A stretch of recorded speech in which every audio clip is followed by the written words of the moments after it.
Ngiyabonga girl. Kungikhulula kakhulu kwathi ukuthi wena uyahlala unami njalo njalo.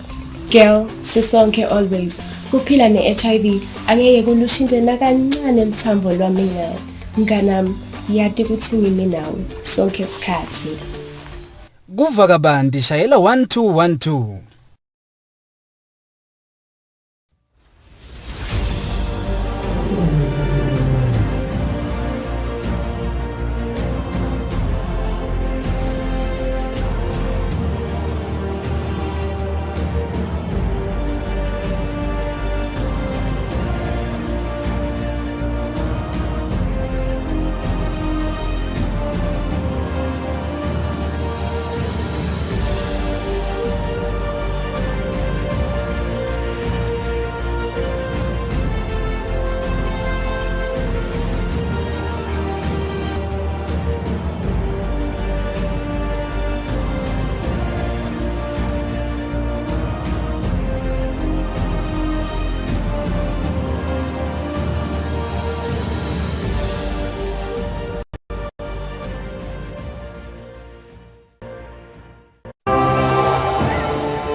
Sinimukele ehlelweni Kusile Breakfast Show sibanga ukuthi nivuke nathi namhla ekseni kunglesibili the 22nd of February 2022 lesikhathi sibuke nankumbiko suka eDikilo Tempilo.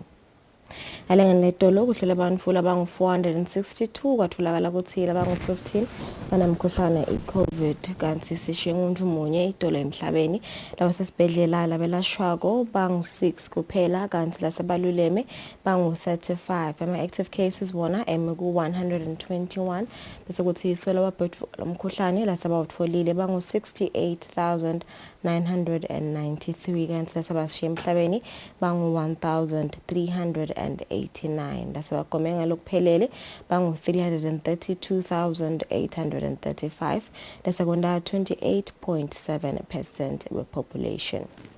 Sabotana nje tindzabate mkhuhlane iCovid-19 mvunankulu eNgilandi Boris Johnson somametele ekwekuthi yonke imigomo leyabekwa lelwane mkhuhlane iCovid-19 itawususwa khona kulela live. Johnson utshele emalunga eParliament itolo kulandzela ukuthi babone ukuthi vele iCovid-19 ayiyindzawo.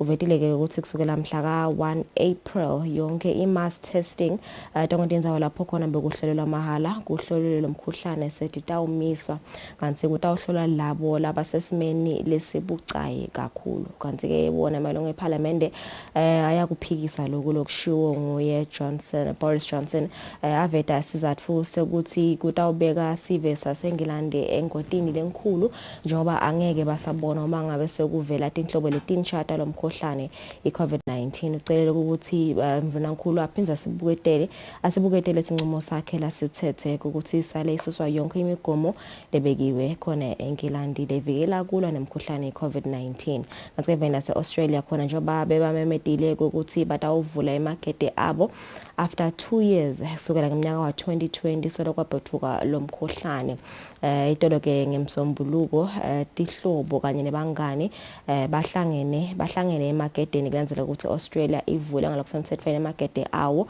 emva kweminyaka lemibili sola kwabhothuka lo mkhuhlane iCovid-19 livele Australia lavala emakete alo labhothuka lo mkhuhlane ngeminyaka wa 2020 ngenyanga yeNdlovulenkhulu lokuyitolo iwavulile yavulela ukuthi bandvu kanye netivakashi emakete ihlobo nemindeni ivakashele live lase Australia.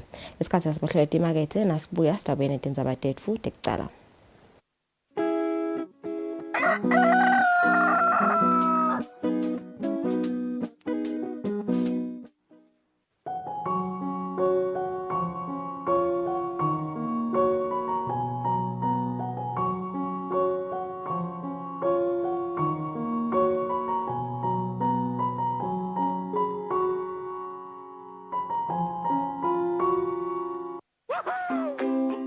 Pay your TV license quickly and easily with MTN Momo.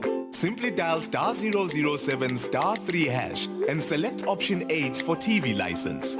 Enter your national ID number as your reference and the amount you wish to pay. Then enter your PIN to confirm your payment. Once your payment has been made, you'll receive a confirmation SMS of your payment. If you're a first-time payer, you get another SMS for your TV license. So legalize your entertainment from the comfort of your home.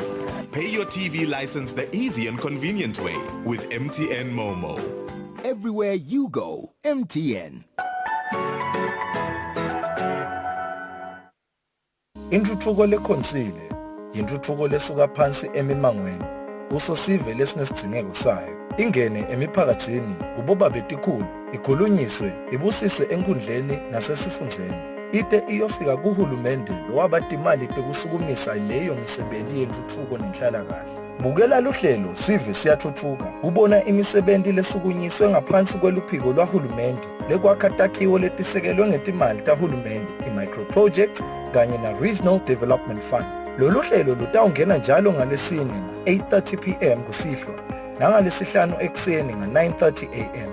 Sive siyathuthuka. Intuthuko yetinkundla, intuthuko yemaswali.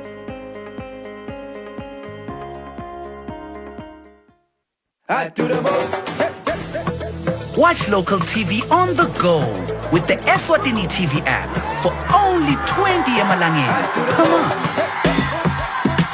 Do the most with Eswatini TV app. Download from Google Play Store or App Store. We're good together. Everywhere you go, MTN.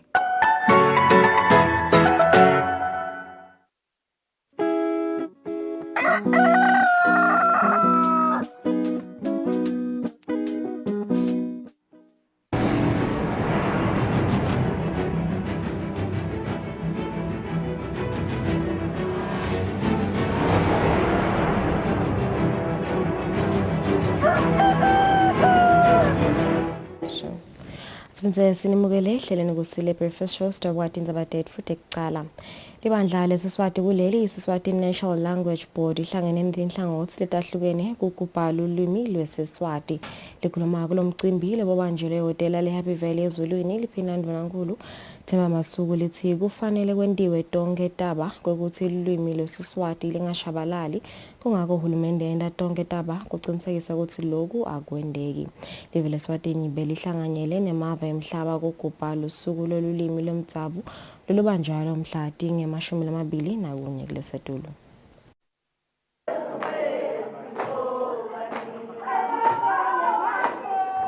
Lonyaka umhlaba ukubha iminyaka lelishumi yetilwimi temtsabo. Live leSwatini libe mdzibimunye nemhlaba lapho khona sicubulo besicile kakhulu ekutheni tebuchwephesha tingasetshenziswa kanjani ukuthuthukisa tilwimi temtsabo. Likhuluma emcimbini wekugubha lolusuku lowendiwe libandla leSiswati netinhlangothi letithinzekako lobo ubanjelwe ehotela leHappy Valley ezulwini liphinlandvu nankulu Themba Masuku lithi uhulumende utawukwenda siciniseko sekuthi lulwimi lwesiswati alushabalali. Lokutawubulala lulwimi lwemaswati kwehluleka kululonza nekulivikela. Lokhu kwentiwa ukuthi sive labanenge bathi bangafundza isingisi lesincane bese balibukela phansi lolwimi. Uve nje asasukele umuntu angasalubuki angasalukhuluma angasaqedzi ngisho umusho ngesiswati umvasathi and then like that lolwimi lubulawa ngithi kulubukela phansi lukhulu kakhulu lolwimi sive satiwa nelulwimi lwaso uma kulahleke lolwimi kusho ukuthi nebuve buyahlukumedeka kuleso sikhathi. Phumzile Hlophe wenhlangano lebukete emfundvo iscience kanye nemasiko kuleli iUNESCO lobekamelele umcondzisi jikelele walenhlangano uthi tebuchwephesha tingasetshenziswa kuvikela kushabalala kwelulwimi lwesiswati kanye naletinye tilwimi temtsabo. Tebuchwephesha tingasinika tindlela lesingatisebentisa kuvikela kusebentisa kwetfu tilimi tetfu ngekwehlukana. Letindlela leti nasinga tanzisa sitihlatiye tingasisita kugcina kanye nekonga tilwimi lokhandza kutsi ngalesinye isikhatsi sitisebentisa nasikhuluma kuphela. Ngalamafisha letindlela tingenta tilwimi lesitikhulumako tibe lifa letfu lesilihlanganyelako.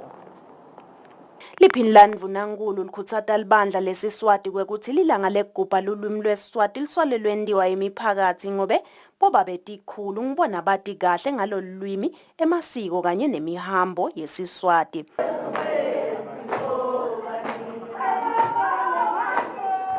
Etindzabeni teSwatini TV kubika Nelisiwendla ngamandla nginavuma inkhosi inzinisa ezulwini. Litiko letemphilo selemukele itimoto kanye nemaloli lamabili ebhange lakamhlaba i-World Bank ekucuba umsebenzi walo. Indvuna yelitiko letemphilo imukela lesipho lesibita ngetulu kwetikitsi letisiphohlongo ithi letimoto titaba lusito kakhulu. Ngaletimoto lohulumende wakulela asebenzisa litiko letempilo ushicilela luhlelo lolutakwenda ukuthi sive sithole lisito letempilo elisezingeni elisetulu i-Health System Strengthening for Human Capital Development Project. Lohlelo lwaqala ngenyanga yeNgongoni ngeminyaka wa-2020 kanti litawuphela ngeminyaka wa-2025. Indvuna yetempilo Lizinkosi ichaza ngalolu sito kanye nangetinhlobo tetimoto letitfolwe nguleli tiko. Kuleti moto sibuka ke njengoba sishito sibuka nakulo sisingema non-communicable diseases. Kunetimoto ke letintsathu kulengama double cabs etawusebenza lo msebenzi dihambise lo msebenzi emakhaya. Kuthi la ka environmental health kuba netruck yinye lekhona kudronsa lama skips bese kuba nema skips lang 7 lathengwe ngile program. Lokho kutasita ukuthi tibi tetibhedlela imilotha nasicetha kushisa sitawukhona ukuthi sitibuthele. Kukhona ke lesekubita nge-medicines regulatory unit lokusho ukuthi naba labasibukela imithi bona ke batawuthola yinye double cap batokhona kwenta umsebenzi wabo. I-central medical stores lekungiyona yona la sibeka khona imithi bese siyahambisa itawuthola ama-truck lamabili. Laba ke lasebenta le program ke manje ukuze bakhone kuhamba bayohlola lapho kusetshenzwa ngakhona bataba ne-double cab yinye. Letabasita ukuthi bakhone kumonitor nekuhlola nekusupporta lo msebenzi lapha uhamba ngakhona ukutahamba even lonke. Lokhuluma lolu hlelo lelibhange lakamhlaba i-World Bank Project nokulindo uMazibuko uthi wethemba ukuthi letimoto titawenda umsebenzi welitiko letempilo ube melula. Lesethemba ukuthi titabasita bakhone kusebenza kahle basenda imisebenzi yabo, so siyethemba ukuthi batawukhona kusebenza bakhona nekwenta show ukuthi timpo tonke lebatende bayakhona kudenda bayakhona kufika nasetindzaweni lapho bangakhona kufika khona before the cars. Lo hlelo litawucinisa tetempilo libe nemthelela lomuhle etindzabeni telabatitfwele tekutalana kanye netekunakekela abantwana nebantu labasha. Lo hlelo litawujinga futhi lusite kukhulumisa tindzaba tekushona kwebantfu. Yetindzabeni teSwatini TV kubika Fortune Dlangamandla Bisembabane.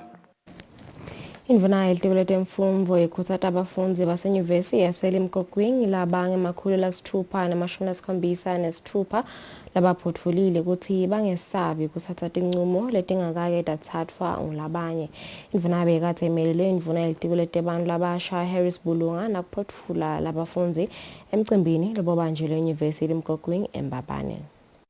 Inyuvesi yetebuchwephesha kuleli Limpopo University of Creative Technology ibe nemsebenzi wekuphotfula abafundzi kwelishumi solo le nyuvesi yacala kusebenta kuleli. Indvuna yetemfundo kuleli Lady Howard ibongelela abafundzi yathi icondza kahle ukuthi bafundzele ngesikhathi kubhedvuka umkhuhlane i-COVID-19 lokwente ukuthi kube kukhulu kufundza kwabo. Indvuna yetemfundo bekade imelelwe indvuna yelitiko letebantfu labasha Harris Bulunga. We must first ensure that the programs and qualifications on offer are firstly responsive and secondly of very high quality both in policy as well as institutional implementation. We also need to guard against providing education and training that is so narrow that it restricts graduates to highly circumscribed jobs to avoid denying them lateral and upward mobility in the workplace. Umqondisi wenyuvesi yaseLimpopo University of Creative Technology Thobile Gumede ukuthatha abafundi ukuthi basaphuma abahambe bayocopha umlandvo. During this time of COVID-19, you have learned to adjust and adapt to rapid changes while keeping your goals in focus. Hard as it may have been, the lessons that you have learned along the way will always be cherished by yourselves and will always be a reminder for you to remain focused on the goal to succeed in any endeavor. Lokhulumela abafundi kube ngigcina amadonsela lothi indlela le ekuphethelweni ayikaba melula. The support we received had an even greater impact because we chose to put in the hard work, which has resulted in our graduation today. Lo msebenzi bokathi ungenele abafundi labangamashumi labahambe embili. Lomunye walabafundi kube sisebenzisa lo msakatho Oscar Dlamini lobakathi afundzela ebuchwephesha information and technology. Tindzabente Eswatini TV kubika Fortune Dlangamandla kanti letinye titfombe titfolakele eLimpopo University of Creative Technology. Indvuna yelitiko letemabhizinisi kanye nekutsengiselana manxeba khumalo ithi umtsetfo losakhanganywa wekutfola timvumo tekwenta emabhizinisi utawenta kube melula kucala ibhizinisi. Indvuna yekusho lokhu endlini yetimphunga ngesikhatsi yetfula lo mtsetfo losakhanganywa. Ngekusho kwendvuna yelitiko letemabhizinisi kanye nekutsengiselana amanxeba khumalo sizathu lesikhulu sekuthi lo mtsetfo ubukete kwenta ukuthi kube melula kwenta ibhizinisi kuleli. Kunetintfo letikhona lapha lesesibuka ukuthi vele awusetiyasibambelela silive kulokufuna ukuthi si-improve ku-ease of doing business. Lokufaka ekhathi lesidingo sek-advertise uma ngabe nje ufuna kuqala ibhizinisi yakho bese mhlambe futhi bayakubita ukuthi kube nema-hearing kulesinye isikhathi ukhanze ukuthi kuthatha isikhathi lesinenge. Ema-objects ke ale bill lesikhuluma ngayo ngilokuthi si-remove noma sisuse lesidingo sek-advertiser siphinde sisuse lesidingo se-hearing kepha-ke bese sibuka lokuthi kuze ukuthi singakhothati ukuthi abantu bangalandeli umthetho sikwende ukuthi uma ngabe umuntu sekukhanzakala ukuthi sowugangile umthetho angawulandzeli mhlawumbe lo swati lesimshaya ngalo bese liyagcina Timbunga tibe nembuto ngalomtsetfo losakhanganywa letinye tiuncomile litiko letemabhizinisi ngemetamu yekwenta ukuthi kube melula kucala ibhizinisi kuleli. Funa kuva ukuthi ku-regulator batsenze regulator kutawuhamba kanjani energy regulator will ekuthenini ngoba nakhona nafuna kwenta leyo business ufuna ukuthi u-apply ku-regulator bese bangu-regulator futhi lo advertiser. Ingabe lemakhaya ke khona ke ngameli sibuke lo ukuthi utawusebenza njani. Lokhulu ukuthi tisheshe letinto mengameli. Nakuhlola nje ukuthi ngabe indvuna yengosi basibukele indlobo ukuthi lo muntu aqalwa ahlolwe lela qhamuka khona athi i-impact yakhe on the environment iba njani leyo business yakhe ngoba ingakhicita tikhiqito letinhle kodwa kwanza ukuthi le effluent yami yimbi ingoti kuleyo ndzawo lengikuyo ukuthi lokho kukhona yini kusata kwentiwa yini kona. Minister funa sitshele ukuthi nakakhipha ku-advertise sekutawuvakala ngani ukuthi lo muntu lo funa kwenta ukuthi asibekele kahle lokho bese sekuphinzela ngandase ukuthi kutawuyekelwa nalokukhulunyiswa nalapho ngicela ukuthi minister asichagisele. Indvuna khumali bese ishukumisa ukuthi lo mtsetfo losakhanganywa uhambe uyodzingidwa likomiti libuke kusebenta kwaleli tiko etimbungeni kanti timbunga letinye setiyofaka imivu ngemuva kwaloko. Tindzabente Eswatini TV kubika Fortune Dlangamandla. Mina Muzi Mkhonda sisephalamende.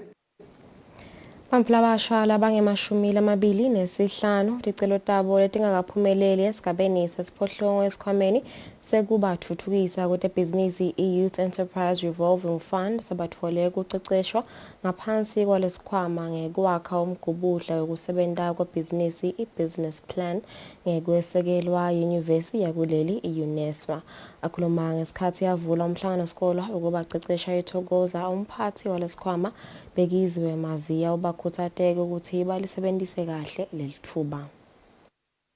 Bantfu labasha labangama-25 sebabe senhlanhleni yekuceceshwa ngekwenta umgubudla webhizinisi i-business plan ngaphansi kwesikhwama sahulumende sekubatfutfukisa i-Youth Enterprise Revolving Fund. Ngekusho kwemphathi walesikhwama Bekizwe Maziya, laba bantfu labasha ticelo tabo letingakaphumelele esigabeni sesiphohlongo lokubonakele kwekuthi emabhizinisi labawacabangako angilawo langayiletha intfutfuko kepha abakhona kwenta kahle i-business plan. Ukhuthata labantfu labasha labangenelelo mhlangano ukuthi balisebentise kahle lelithuba njengoba kufunza kwakha i-business plan angeke kubasite nje kuthola kwesekela ngetimali kulesikhwama kuphela kepha noma sebenta lamanye emabhizinisi. Uthi lesikhwama sibone kwekuthi sibafundzise bantfu labasha ngemuva kwekubona kwekuthi ticelo letiphumelelako tifika kulokungema-20 nje kuphela ekhulwini lokuyinombolo lencane kakhulu. Current statistics indicate that an average of 20% success rate of loan applicants do make it into the card. One of the causes for the low success rate is the poor business plans presented by our applicants. Dokotela Phindile Dlamini lobuya enyuvesi yakuleli uthi luhlangothi lwaka-commerce kule nyuvesi lutimisele kwemukela futhi lusite bantfu labasha lokufanele bakwende nje bona kuphela kuvakashela loluhlangothi. The Entrepreneurship and Business Development Center, which is actually which intends or has been instituted to try and bridge academic courses with practical experience in entrepreneurship. Banele Chisano umuntu lomusha longenelelo mhlangano uthi utimisele kwekuthi latawukufunza akusebenzise ekuthuthukisa impilo yakhe. Tangenda ngibe nemicabango outside the box. Kunginikete ama skills ukuthi nangidibana netinkinga kule business engicalile, how should I handle them and how should I consult ema financial assistance. Umphathi walesikhwama uvete kudumala kwakhe kwekuthi nanoma lesikhwama siceceshe bantfu labasha labangema-30 eminyakeni lophelile munye nje kuphela lo wabuya kutawufaka sicelo sakhe futhi uthi lokhu ke akungaphinzi kwenteke. Etindzabeni Eswatini TV kubika Nelisiwendla ngamandla nginavuma inkhosi inzinisa embabane. Livele China sihlengise Taiwan ngaphansi kwehlelo lwalo lokusita emave alondvolode tibhid for temtsabu seliceceshe tisebenti telitiletekulima ngendlela lengiyo yekulondvolota letibhid for. Akhuluma esibayeni Lodge uMathapha lapho bekubanjelwe khona umhlangano sikolo athemba inkosi Gumede belitiko letekulima lobukela umsebenzi uthi lwati labalitfolile lotawubasita bati kabanti kokuthi batibutsa kanjani tinhlanyelo taletibhid for. Livele China sihlengise Taiwan licale lihlelo lekusita emave lehlukene kwekuthi alondvolode tibhid for temtsabu. Tisebenti telitiko letekulima kuleli setivele ticalile kufunza ngekuthi yini lefanele yentiwe. Themba inkosi Gumede welitiko letekulima lobukela umsebenzi uthi letibhid for tifaka ekhatsi imibhidvo kanye neligusha. Nasesi capacitate noma sesi trainiwe lapha kule ngalo Tavi. Sitaba abantu laba tawukhona ukuthi nisambe sithi fune la ikakhulu etigangeni lapho titfolakala khona kungumanje ngoba sisede letiningi takhona sengakabi letilondolokekile eGene Bank yethu eMalkens.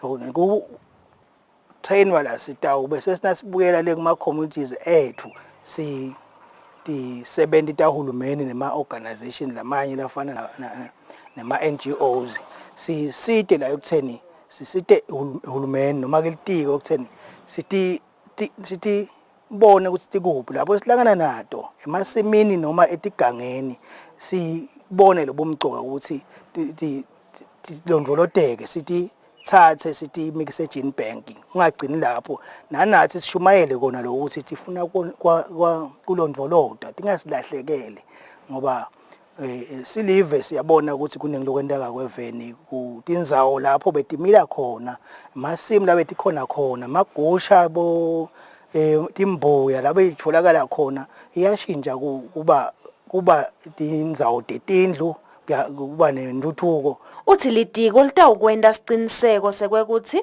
luyatilondvolota letibhidvo endzaweni leseyihleliwe leyatiwa ngekuthi pheceleti yi-Gene Bank eMalcans. Etindzabeni teSwatini TV kubika Nelisiwe Ndlangamandla nginavuma Inkhosi Nzinisa kuMatsapha.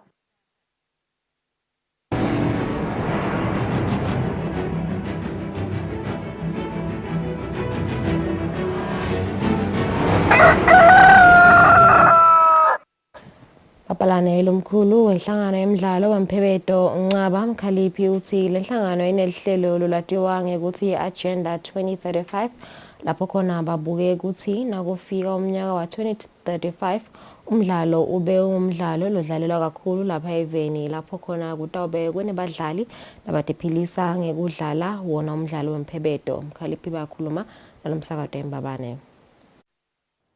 Emetameni ekuzama ukukhulisa kanye nekuthuthukisa umdlalo wemphebeto lapha eveni, inhlangano edlalisa umdlalo wemphebeto ithi ibuke ukuthi eminyakeni le-13 letako lo mdlalo utabe ingcenye imidlalo lehamba embili lapho khona akuhambe kahle kube khona nebadlali abaphilisa ngalokudlala lo mdlalo.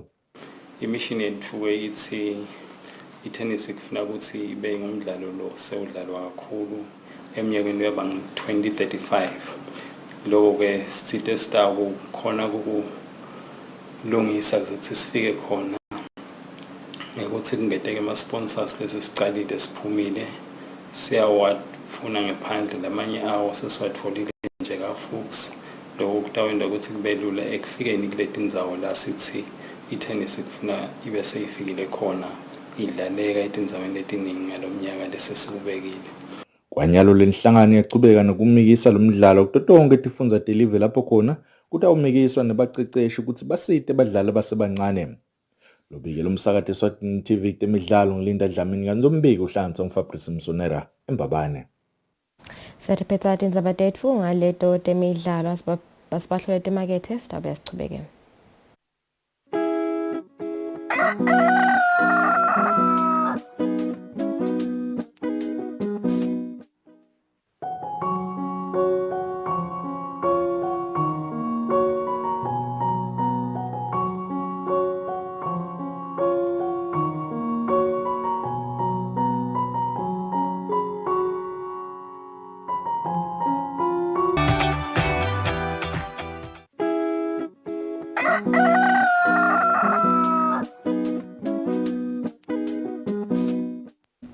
Atimidza sinemukele hleleni Kusile Breakfast Show sikuvusile nawe lo sandza kusivulela njoba inhlangano yomhlaba yetempilo solo iniketa imvumo yemave lamaningi ukuthi atikhicitele umjovo wokugomela umkhuhlane i-COVID-19 lesikhathi sitawubuka wona na umsebenzi lapho khona le inhlangano beyichazela kabanti lawo mave ngebuchwepheshe lekumele babusebenzise uma ngabe basenda umsebenzi wokukhicita yona lemijovo. The mRNA Vaccine Technology Transfer Hub is a global initiative aiming to empower low and middle-income countries and allow them to make their own vaccines and to build capacity for quality manufacturing. The hub at Afrigen in Cape Town, South Africa has already established mRNA vaccine production at laboratory scale and is currently in the validation process. Working in partnership, the hub will share technical know-how with vaccine manufacturers that the World Health Organization has selected across the 6 WHO regions. 6 of these manufacturers are in Africa. WHO and partners will train the necessary workforce across the value chain and will provide support to build the human capital needed. The medicines patent pool will assist with intellectual property management and, when necessary, licensing. Ultimately, the mRNA Technology Transfer Hub will promote access to vaccines for everyone, strengthen health security and promote self-reliance for the future.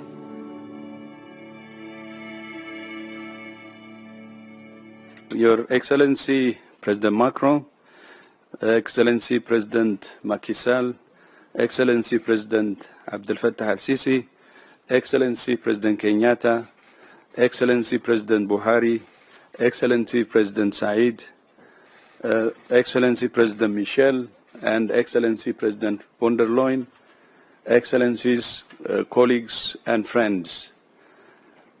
Good morning, bonjour, and it's an honor to be here with you.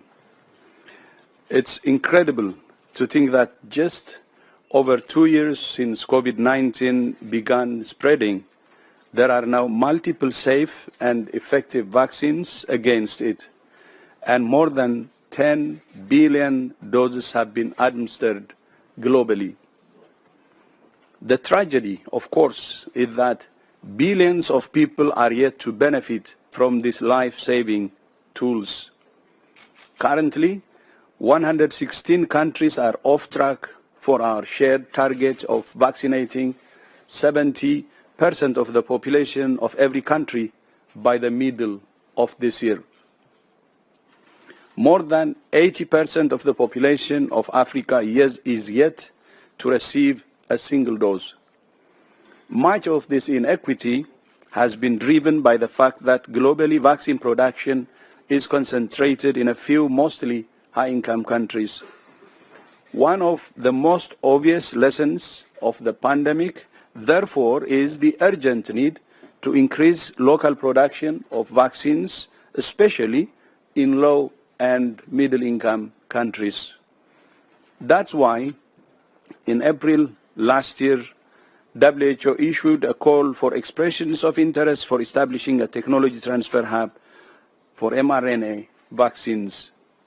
The aim of the hub is to provide a facility where manufacturers from low and lower middle income countries can receive training in how to produce certain vaccines and the licenses to do so.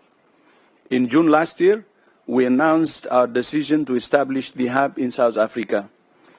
As a partnership between WHO, Afrigen Biologics, the Biologicals and Vaccines Institute of South Africa, or BioVac, the South African Medical Research Council, the African Centers for Disease Control and Prevention, and the Medicines Patent Pool.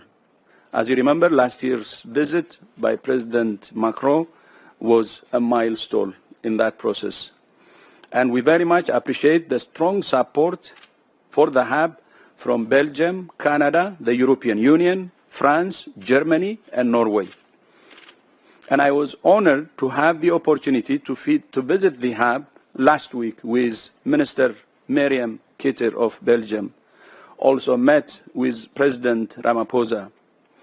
And it is already producing results with Afrigen's announcement that it has produced its own mRNA vaccine based on publicly available information about the composition of an existing vaccine. After visiting the institution and met with President Ramaphosa, felt that the hub is in good hands. A strong commitment of leadership from His Excellency President Ramaphosa, and also a strong commitment from all the institutions and the ecosystem for the hub is very, very strong. We expect clinical trials to start in the fourth quarter of this year, with approval expected in 2024. But this process can be speeded up. There are other options that the hub is exploring. We expect the benefits of this initiative will extend far beyond COVID-19 by creating a platform for vaccines against other diseases, including malaria, tuberculosis, and even cancer. So this is a strategic investment, not just for COVID, but for all the major health problems that we face. And the hub will be not just for South Africa, it's for Africa and for the whole world, because the spokes will be distributed all over the world. Today, I'm delighted to announce the first 6 African countries that will receive technology from the hub to produce their own mRNA vaccines: Egypt, Kenya, Nigeria, Senegal, South Africa, and Tunisia. WHO will work with the companies and the government in each country to develop a roadmap for training and production based on their needs and capacities. We're very honored to be joined today by the presidents of all 6 countries, as well as President Macron, President Charles Michel, and President Ursula von der Leyen. The leadership and support of the European Union, the European Commission, and the European Council have all been essential in bringing us to this point. So I'd like to say thank you so much, merci beaucoup, and thank you all, and we look forward to working with all of you to make this project a success for the healthier, safer, and fairer Africa we all want. I was saying yesterday, for this project, the only option we have is success. Failure is not an option, and I can see the commitment of all our leaders here. J'invite le président du Conseil européen. I'd now like to call on the President of the European Council to take the floor. Yes, thank you very much indeed to you, Dr. Tedros, Excellencies, Heads of State and Government, ladies and gentlemen. It's a huge pleasure for the European Union, together with Ursula von der Leyen, to be a stakeholder in this. I think Dr. Tedros perfectly gave us a perfect overview of the project and the context of the project. I think the COVID pandemic showed the injustice and weaknesses in the world, but the crisis also meant a leap forward in terms of solidarity and teamwork, and we were very happy to be able to contribute to something which is on the basis of African leadership and will and initiative, so that we sat around the same table, listened to each other, listened to expectations and the kind of capacities and resources that we could make available, so that we could have technology transfer taking place in a few months, so as to allow a strategic sector such as the pharmaceutical sector to develop. I'm not going to speak at length. I just wanted to say that you can count on the European Union to expand its way of working, to expand its capacity, so that Africa can be a continent that develops strategic production capacities in healthcare, in vaccines. Thank you. President of South Africa, Mr. Ramaphosa, you have the floor. Your Excellencies and ladies and gentlemen, we are really delighted to be part of this announcement this morning, to in many ways share our experience as the first WHO MNRA hub in Africa. The WHO has listened to what we have been saying, listened to our collective call to establish COVID-19 manufacturing sites in low and middle income countries in the midst of a vaccine inequality that we've always been talking about. The WHO is facilitating the establishment of this MNRA vaccine technology transfer hub in South Africa that will use a hub and spoke model to transfer a comprehensive technology package and provide what I'd call appropriate training to a selected number of manufacturers in other African and low, medium income countries also around the world. We welcome the announcement of the African spokes, they being Kenya, Tunisia, Nigeria, Senegal, and Egypt. We could not be happier. Of course, as Africans, we always want more.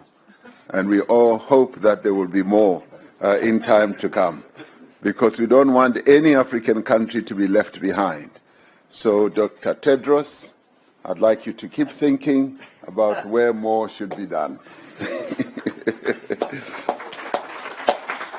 Now, since South Africa was selected to host this hub, we, in the process, have learned a lot. We have learned that the value of a well-functioning ecosystem that includes universities, research institutes, public health institutes, as well as pharmaceutical companies themselves and regulatory bodies is what works best, because through that you establish an ecosystem so that if there are any faults, if there are any mistakes, they are picked up by the knowledge and expertise of all these bodies.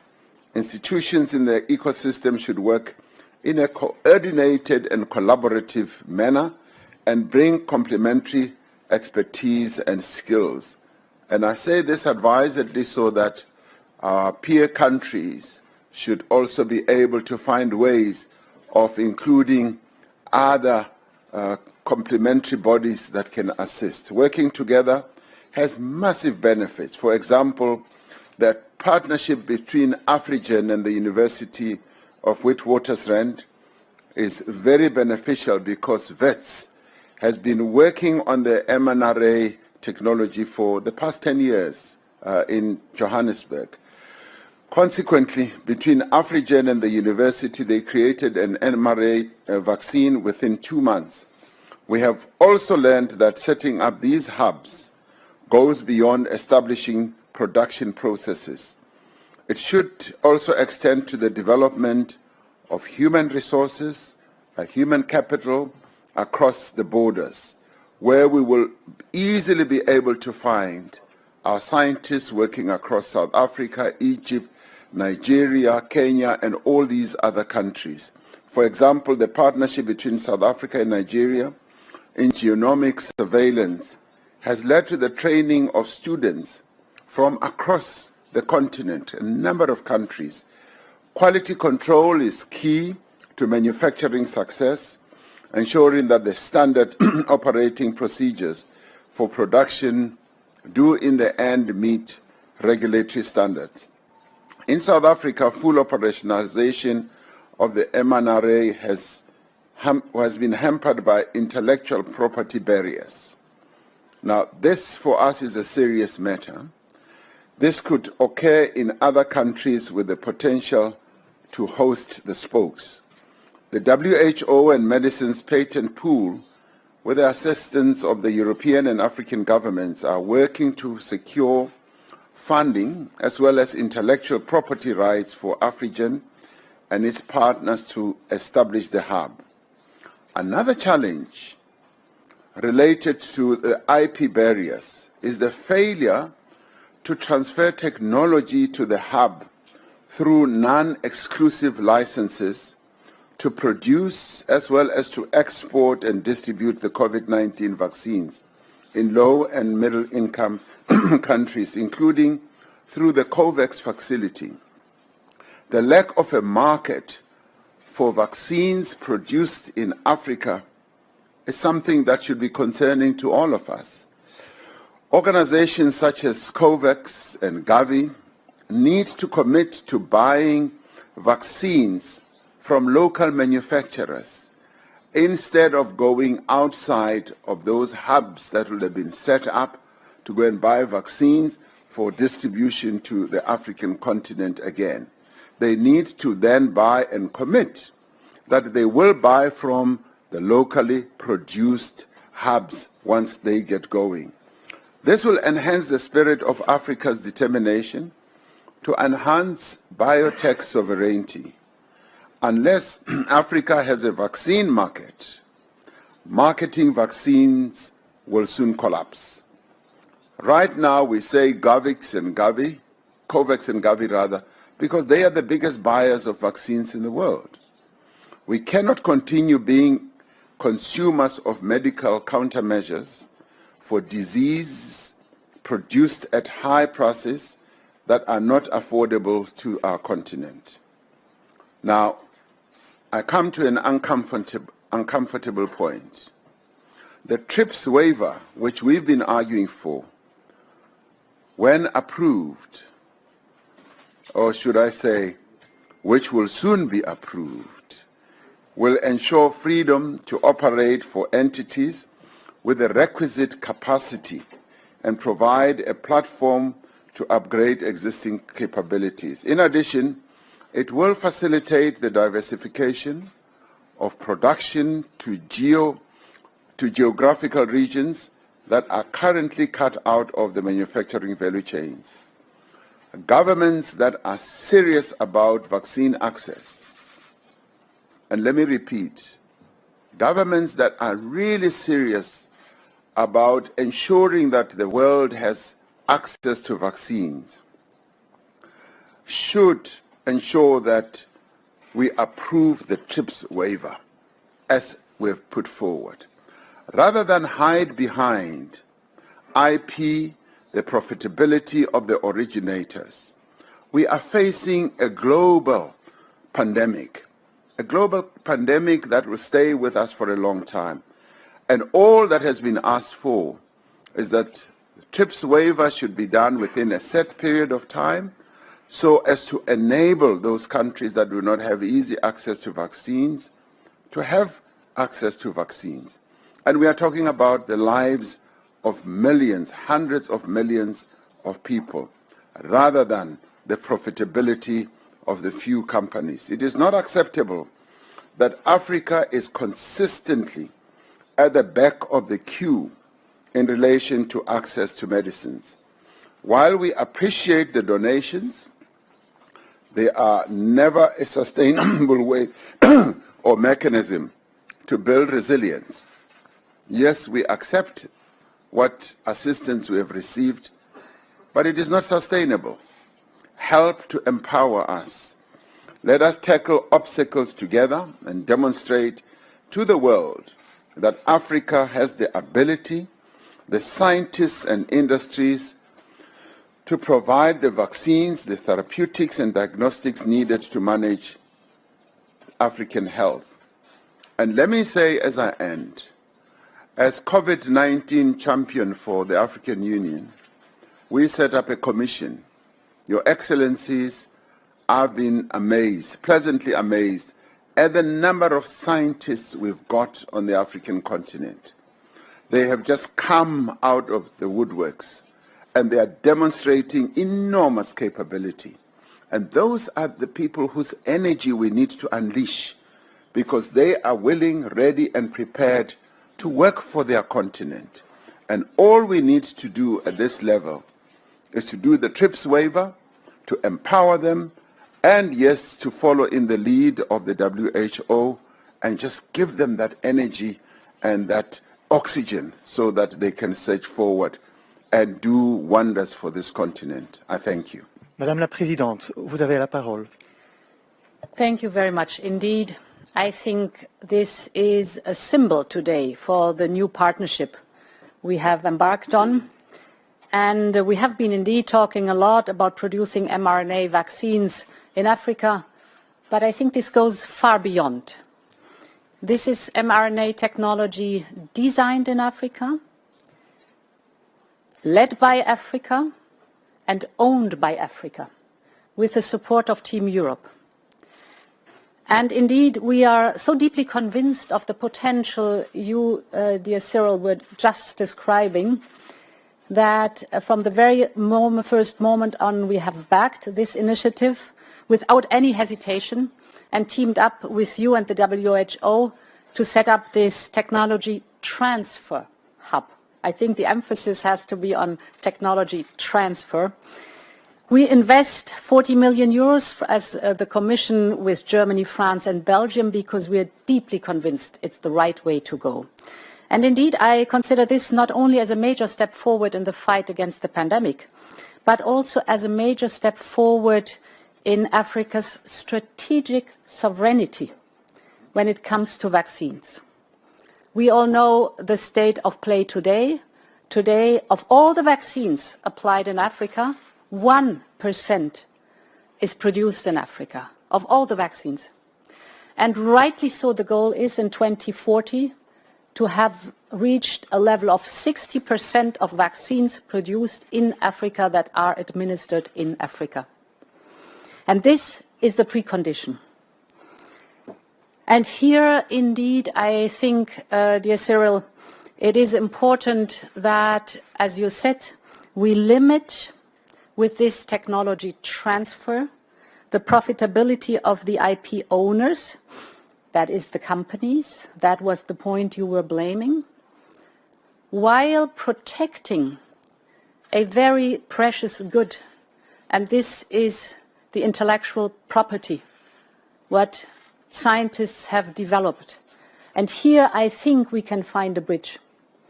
The goal is really to make sure that the technology is transferred and dismantled and shown in full scope. And for that, we think that compulsory licensing with limited, deeply cut profits might be a bridge we go together. I see too that at the technology transfer hub at the moment being, we are not there yet, because I heard very well that you, Dr. Tedros, my friend, said publicly available information. This is not enough. There needs to be the in-depth information about a technology. So we have a common goal. I think we are able to manage to create the regulatory frame that is necessary to really make it happen, that the strategic sovereignty of Africa concerning vaccines is being developed and given. There's a second point that is outstanding with this hub and spoke model, that is that it's not only about science, it is a lot about skills, it is about high quality jobs, and indeed, it was mentioned, it is about the regulatory environment for the whole of Africa, that the African Union, for example, is now developing with the African Medicines Agency and the African CDC. You see the complexity of the project, you see the groundbreaking initiative, completely a new approach towards an attitude where the sovereignty of science is given and is protected while Africa has full access and full ownership. This is so important, of the technology and then the goods that come from that. So many thanks for that. It is a perfect example of what we are able to do when we join forces. Thank you. J'invite le président de la I should like to invite the President of the Republic to take the floor. Thank you very much, friends, ladies and gentlemen, Presidents. Everything has been said already, so I shall cut to the chase. I think this is an unprecedented opportunity for cooperation between Europe and Africa. It's unprecedented. Since the spring of 2020, we have built this initiative. And then we managed to convince the other members of the G20. And through this initiative, we have been able to set up unprecedented forms of cooperation in exporting dose provision of test kits, and also working on primary healthcare systems. We have, I think, sometimes abandoned these goals over the recent decades. We see the results now. Europe has been working with you. We have produced more and more, and we have exported and given much more than other powers, even at the peak of the crisis. What we need to do now is to move forward to Africa becoming more sovereign in this regard. And I think that this is what we want. We want a fair partnership. We know what the figures are. We were together with President Ramaphosa when we talked about laying the foundations for this. The African continent, as you have said, don't just want to receive the doses, you want to be able to produce them yourselves. And 1 month later, Dr. Tedros, here we are launching this initiative today. So, first of all, congratulations to the 6 presidents from the African continent who are here today for their commitment and their work, so that they will have the ARN and messenger transfer technology. Thank you to the partners. France will be contributing €20 million. Thank you to the President, to other countries, and obviously we'll make experts available from the French Development Agency. And I think this is a fantastic opportunity for new forms of cooperation. For the first hub in South Africa, we have BioVac, we have academics, BioVac for the industry side, the WHO, European financing, and patent medicines as well. And I'd like to congratulate Maribel Kenny in particular from the teams. She's done a fantastic job, and without these people, this wouldn't have happened. Now, looking at the short term, it's not intellectual property which is preventing production, it's technology transfer being made. We need people in the factories so that you know where the money can be sent. Many European countries don't have this technology, so we're doing this in the right order. We first donated doses so that vaccinations could continue. Now we're launching these technology transfer hubs so that we can develop the manufacturing sites for mRNA messenger. And now President von der Leyen is right. We need to have optimum cooperation so that we can even transfer the most confidential information so that you can produce as quickly as possible. And then we need the purchasing commitment locally but internationally as well. I think that the point raised by President Ramaphosa was very important. You can't have continued purchasing of doses elsewhere. Then there's the issue of intellectual property. And I hope the discussion this morning will enable us to make progress on that. The goal we want to pursue is to ensure that IP isn't set up as an obstacle to distributing vaccines where they're needed. Now we know about the TRIPS waiver and the implications of that. Things haven't changed since discussions in South Africa on that before. We know about this, and now it may be the case that no manufacturers in France are affected by this, but it's very important that we respect this. IP should never be a brake on the dissemination of knowledge, and that's the way forward. I think the idea of compulsory licensing, as referred to by the President, is one way forward. The WTO working with the WHO is another way forward. So just to sum up then, we have achieved this goal of making donations. Now we are succeeding with the technology transfer hub. We need to succeed in transferring know-how.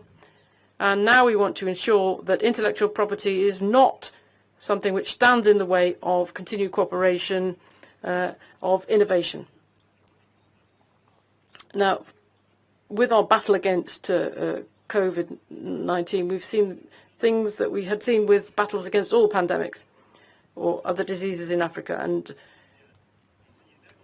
we need to make further progress. We shouldn't lose sight of the fact that even if we do achieve the goal of combating and fighting COVID-19, the African continent has other diseases that will require vaccination. So the fight we are in today is a fight which will last above and beyond, or beyond COVID-19. Thank you. Monsieur le Président. Azike uphela lapho ke umhlangano webaholi balamave lamane lebhe ukuthi batekhicitele wona umjovo ukugomela COVID-19 3 minutes before 7 o'clock asibahlole emakethe sibe yasibene indaba dead food esibili.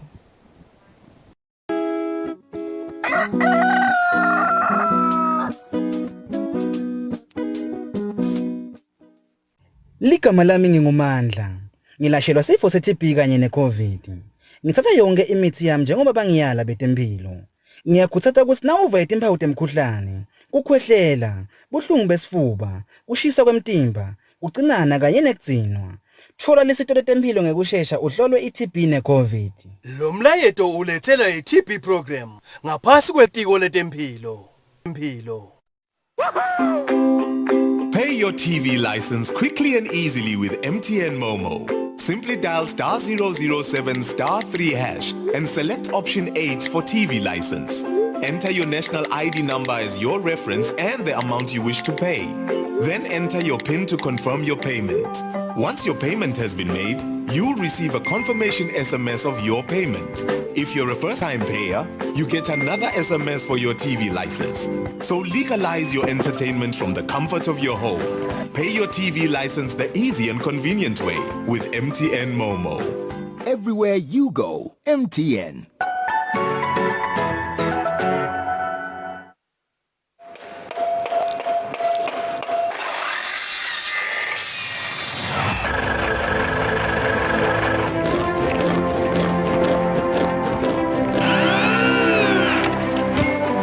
emalangeni bongozi, thenga emalangeni bongozi, thenga emalangeni chocolate. Noma mfowethu ngitshithe nangithatha lapho ngicela kabusha nangilapha bongozi. Awusafaka na 20 rand. Kude mina thumane ngathi lo gift edikike ukusebenzisa uthi akhonza uphila ubeke isinkwa etafuleni. Mina sengimelele umngane wami bese sihamba sophanda. Shemu mchasho maye mahle ebonile. Ngafuna ukuthi le project ingawa ngikhona nami ngoba angisiyo umuntu othanda ukuthi info ingafa ngikhona. Isine life lesiyakiyo umuntu ngangemuntu kuyafuna at least abe nawo 3 ma skills in life.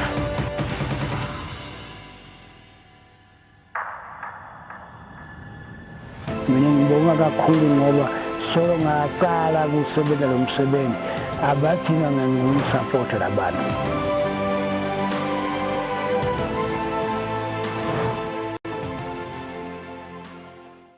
I do the most. Watch local TV on the go with the Eswatini TV app for only 20 emalangeni per month. Do the most with Eswatini TV app. Download from Google Play Store or App Store. We're good together.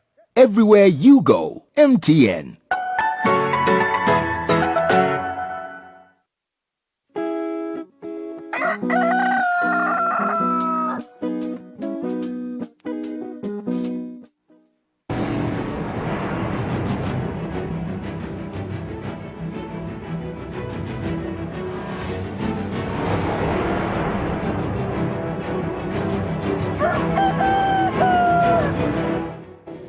Asibinze sinemukele ihlelweni Kusile Breakfast Show Stonge 1978 futhi esibili.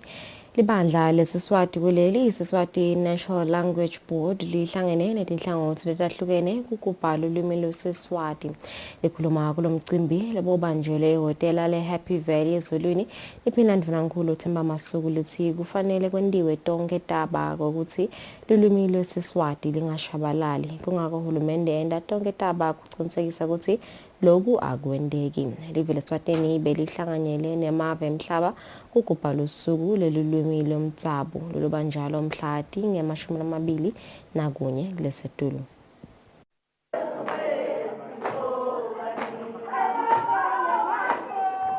Lonyaka umhlaba ukuba iminyaka lelishumi yetilwimi temtsabo. Live leSwatini libe mtsibimunye nemhlaba lapho khona sicubulo besigcile kakhulu ekutheni tebuchwephesha tingasetshenziswa kanjani ukuthuthukisa tilwimi temtsabo. Likhuluma emcimbini wekugubha lolusuku lowendiwe libandla leSiswati netinhlangothi letithinzekako lobo ubanjelwe ehotela le Happy Valley ezulwini liphinlandvu nankulu Themba Masuku lithi uhulumende utawukwenta siciniseko sekuthi lulwimi lwesiswati alushabalali. Lokutawubulala lulwimi lwemaswati kwehluleka kululonza nekulivikela. Lokhu kwentiwa ukuthi sive labanenge bathi bangafunza isingisi lesincane bese balibukela phansi lo lwimi. Uve nje asasukele umuntu angasalubuki, angasalukhuluma, angasacethe ngisho umusho ngesiswati umva sathi and then like it. Lo lwimi lubulawa ngithi kulubukela phansi. Lukhulu kakhulu lo lwimi.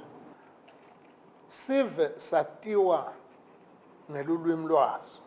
Uma kulahleke lo lwimi kusho ukuthi nebuve buyahlukumedeka kuleso sikhathi. Phumzile Hlophe wenhlangano lebukete emfundvo iscience kanye nemasiko kuleli iUNESCO lobekamelele umcondzisi jikelele walenhlangano uthi tebuchwephesha tingasetshenziswa kuvikela kushabalala kwelulwimi lwesiswati kanye naletinye tilwimi temtsabo. Tebuchwephesha tingasinika tindlela lesingatisebentisa kuvikela kusebentisa kwetfu tilimi tetfu ngekwehlukana. Letindlela leti nasingatandzisa sitihlatiye tingasisita kugcina kanye nekonga tilwimi lokhandza kutsi ngalesinye sikhatsi sitisebentisa nasikhuluma kuphela. Ngalamafisha letindlela tingenta tilwimi lesitikhulumako tibe lifa letfu lesilihlanganyelako. Liphinlani Vunankulu likhutsata libandla lesiswati kwekuthi lilanga lekugubha lulwimi lwesiswati liswale lwentiwa imiphakatsi ngobe boba betikhulu ngibona bati kahle ngalolu lwimi emasiko kanye nemihambo yesiswati.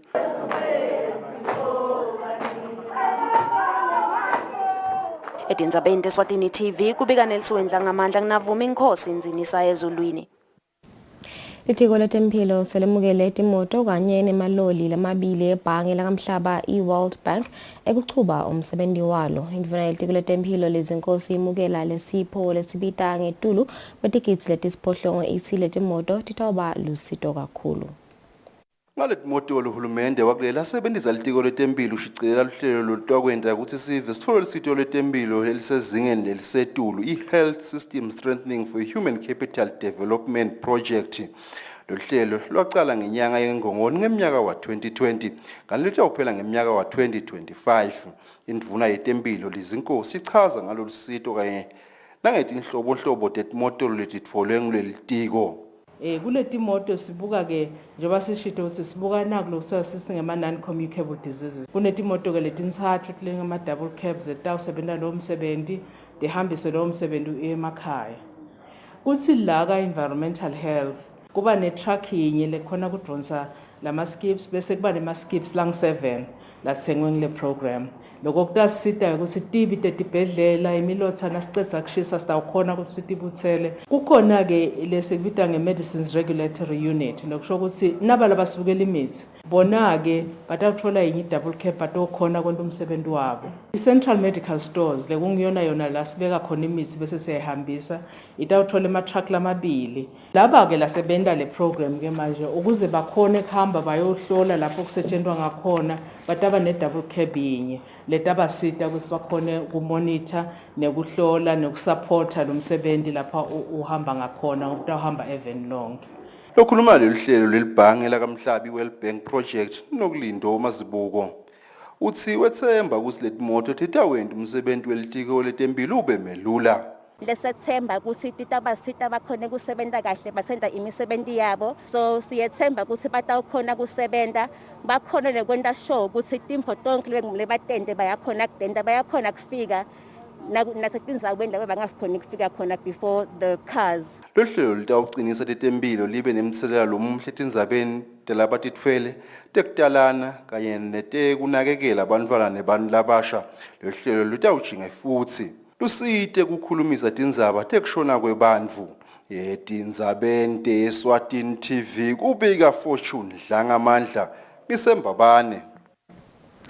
Indvuna yelitiko letemfundvo Lady Howard ikhutsata abafundzi basenyuvesi yaseLimpopo labange makhulu lasithupha nemashumi lasikhombisa nesithupha labaphotfulile kutsi bangesabi kutsatsa tincumo letingakake titsatfwa ngulabanye. Indvuna ibekatse imelele indvuna yelitiko letebantfu labasha Harris Bulungana kuphotfula abafundzi baseLimpopo.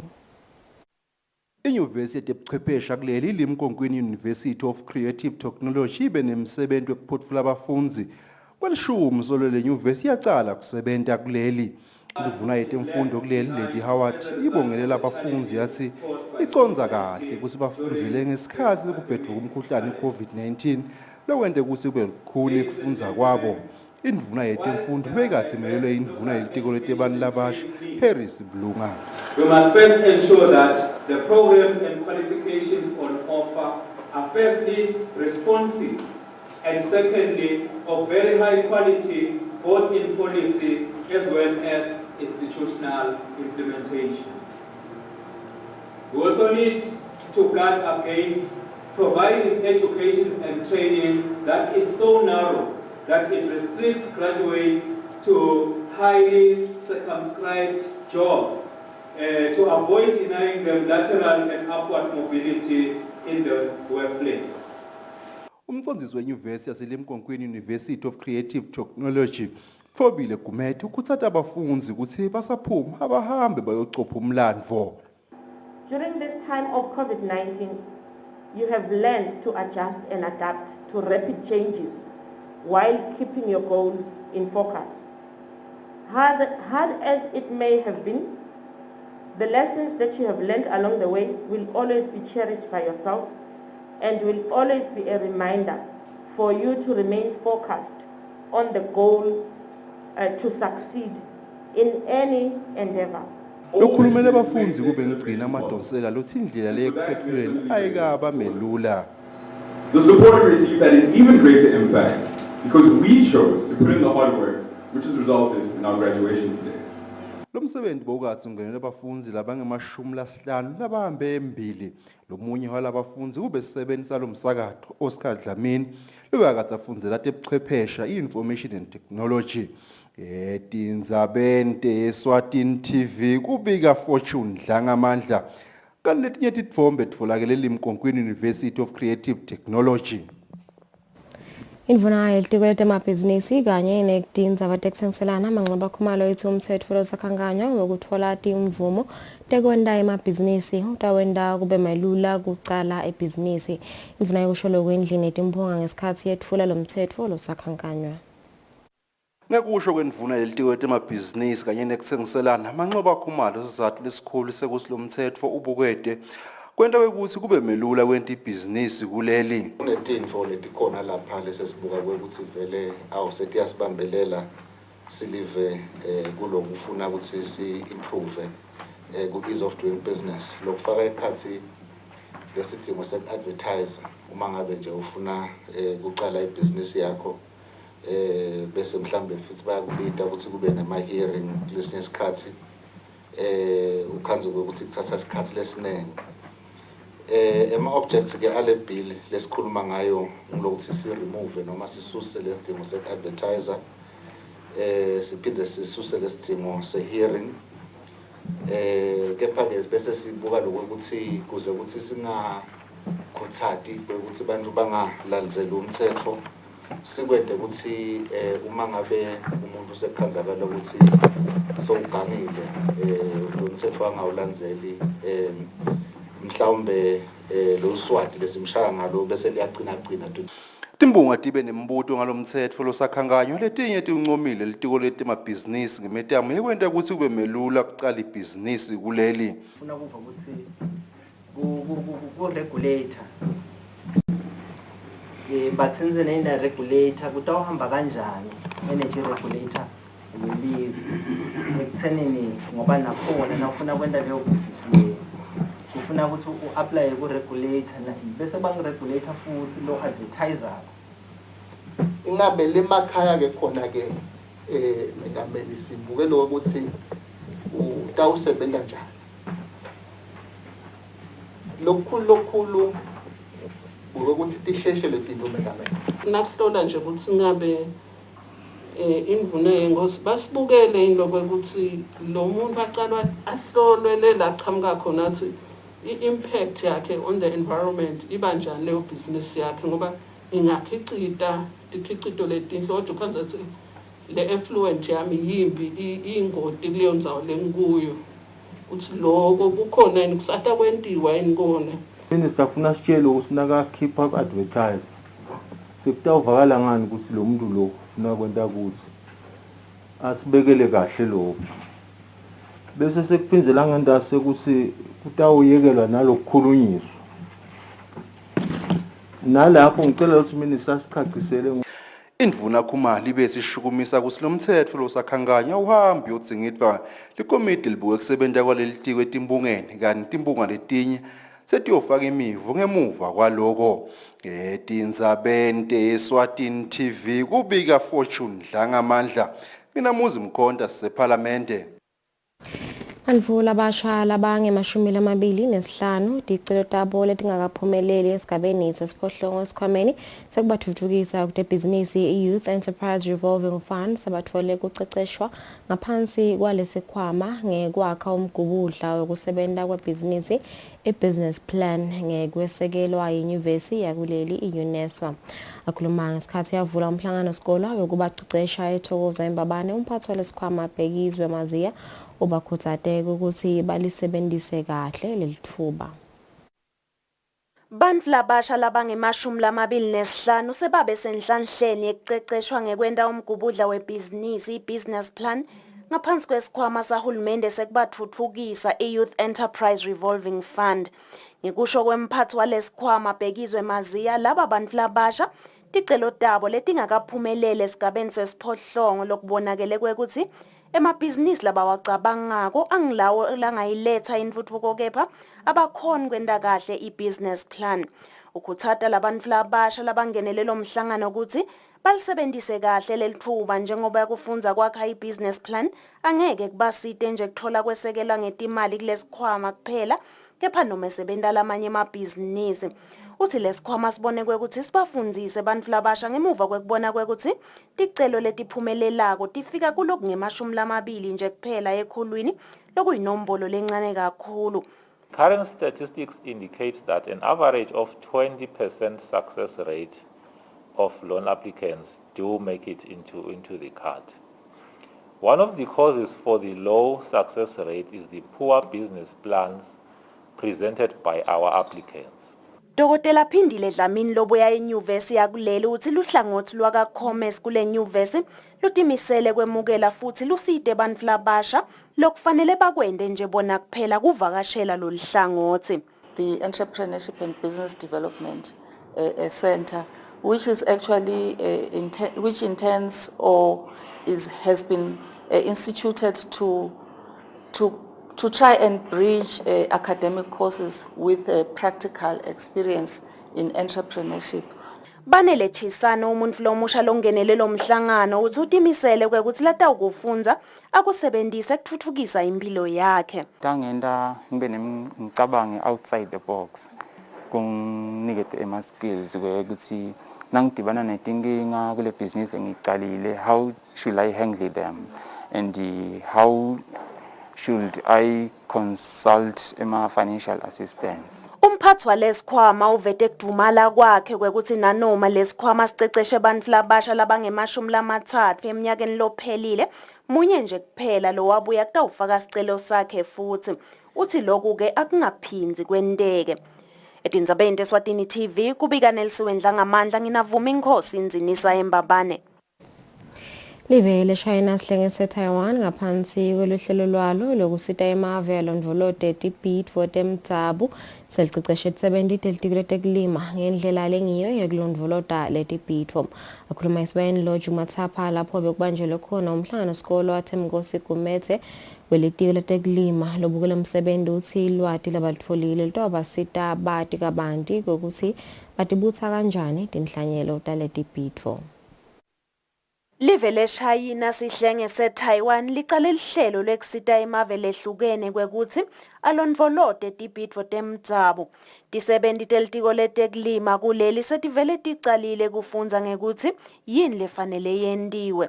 Thembinkosi Gumede welitiko letekulima lobukela umsebenzi uthi letibhidvo tifaka ekhatsi imibhidvo kanye neligusha. Nasesi capacitated noma sesi trainiwe lapha kule ngalo Tavi. Sitaba abantu laba tawukhona ukuthi nisambe sithi fune la ikakhulu etigangeni lapho titfolakala khona kungumanje ngoba sisede letiningi takhona sengakabi letilondolotekile eGene Bank yethu eMalkens.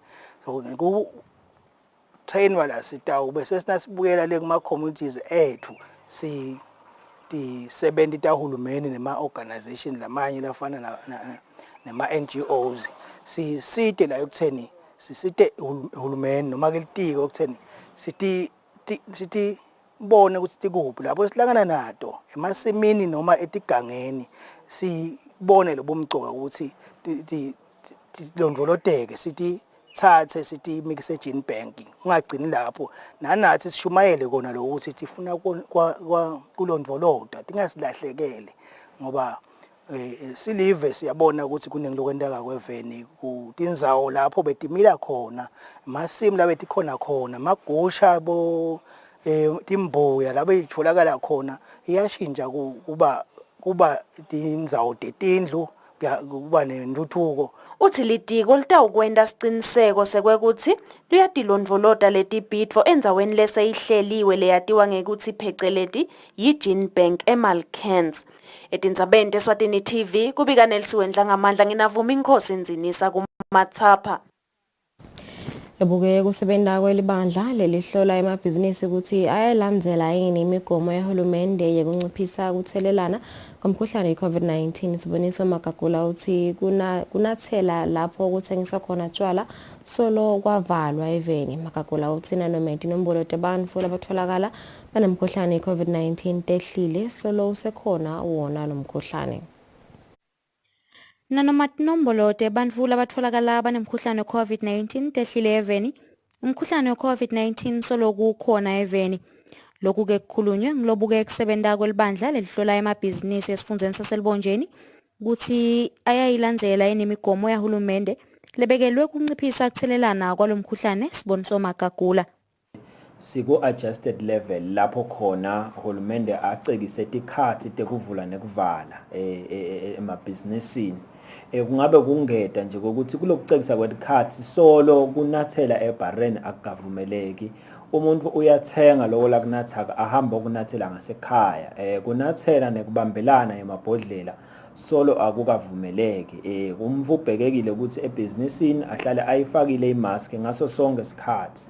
Nakangekhathi ebhizinisini asathenga asathatha ayonathela ngasekhaya. Manje kucizelela eMaswatini endzabeni yayo COVID ukuthi COVID ikhona solo iyingodi. Kungaba ukuthi emabhareni akusahlalwa kunathe kubanjelwane kubhemiswane emagwayi. Umuntu nakangekhathi endzaweni lapho khona ayothenga kwekunatha kwakhe uyifakile imask uyasanitizer nasemnyango. Magagula uthi indzaba yekuthenga uyonathela ngasekhaya ingasifaka sandla ekunciphiseni itinombolo tebucala letibonakala tenyuka eveni. Elivikini leliphelile esifundeni saselibonjeni kube khona labagwazene ngesikhali lapho khona bebahlangene banatha. Kulemphela sondvo nakhona kube khona labalimatanako badubulana kulelinye lemabhara. Umbiko uhlanganise Ngithembelihle Magutshwa, Tithombe Ngithemba Shaba nguyelibonjeni. Itiko letekuhlela umnotfo nentfutfuko lihlangene nelibandla lentfutfuko lesifundza saseshiselweni emsebenti wekutfola sitfombe senzima lesehanjwe lesifundza ekufezeni emagoli akamhlaba entfutfuko lekhonsako ema-Sustainable Development Goals. Umphathi wehlangothi lelibukete imicibo kulelitiko Lungile uthi sifundza saseshiselweni sisemkhankasweni wokucedza busweti lobusezingeni elisetulu. Lizinga lebusweti esifundzeni saseshiselweni lingulelisetulu. Umphathi weluhlangothi lwetemnotfo etiko letekuhlela umnotfo nentfutfuko Lungile uthi ligoli lamhlaba lelikhonsako lekucala lithi busweti balo lonke luhlobo abuphele. Uthi sifundza saseshiselweni sesidlale lichaza lelibonakalako kutemfundvo lokufeza ligoli lamhlaba lelikhonsako lesine leligcizelela ukuthi wonke umuntu akatfole imfundvo lesezingeni. Sikhulumisa indzaba ye-Sustainable Development Goals. Sitawukhumbula phela ukuthi silive satimbandzakanye namhlabuhlangene etindzabeni tekulwa tekusebenta tindzaba tentfutfuko eveni. So ekusebenteni lo mgomo lo lobitwa ngekuthiwa i-United Nations Sustainable Development Agenda 2030 labetfula-ke imibiko yokuthi sesisilive sesisebente kangakanani, sesisebente kanjani, sesihambe safikaphi etindzabeni tekusebenta indzaba tentfutfuko. Sitawukhumbula phela ukuthi lama SDGs lekungona lesikalo sethu sekuthi nasibenta indzaba tentfutfuko sihamba kanjani. Angi-17 siyethula-ke sitibuke ukuthi-ke sesihambe kanganani bese siyawathula lamhlabuhlangene. Sikhulumisa-ke ema-regions kuleli viki sitawutfola sitfombe sekuthi lashiselweni khona lichaza lesilibambile sisebenta indzaba tentfutfuko lesifaka sandla ekusebenteni indzaba tentfutfuko kule migomo yakamhlabuhlangene sesisebente kangakanani. Lokhulumele sifundza saseshiselweni Mlondi Mkhonda ubongela itiko ngalomhlangano sikolwa. Sisifundza umgcoka lomsebenzi ngoba kwetinkinga lesibhekene nato sisive samaswati siyayidzinga lentuthuko futhi siyadzinga kwati ukuthi kwentekani, singafuthi kwati ukuthi kule migomo lekhona yemhlaba sesime kuphi thina. Khonda uthi sifundza saseshiselweni sihamba ngelunyawo lolujabulisa kwekongeni umnotfo ngekusitwa litiko letekuvakasha njengoba tihlahla letinyenti tihlanyelwe tindzaweni letahlukene esifundzeni kuvala tindvonga. Etindzabeni teSwatini TV kubika Sifiso Nxumalo ngina Smuva Shongwe sisenhlangano. Inhlangano etfokolwako Fair Trade Farmers Association lokuyinhlangano lesambulelo sathi inhlangano letilima umoba katfokolwako sinikelele tikolwa letisikhombisa takatfokolwako ngetifonyo benzishongo lobuketi inhlelo kule nhlangano uthi lokhu bayaye bakwende njalo ngeminyaka babuke ukuthi umango bangabambisa ngakuphi esigabeni sekuthuthukisa.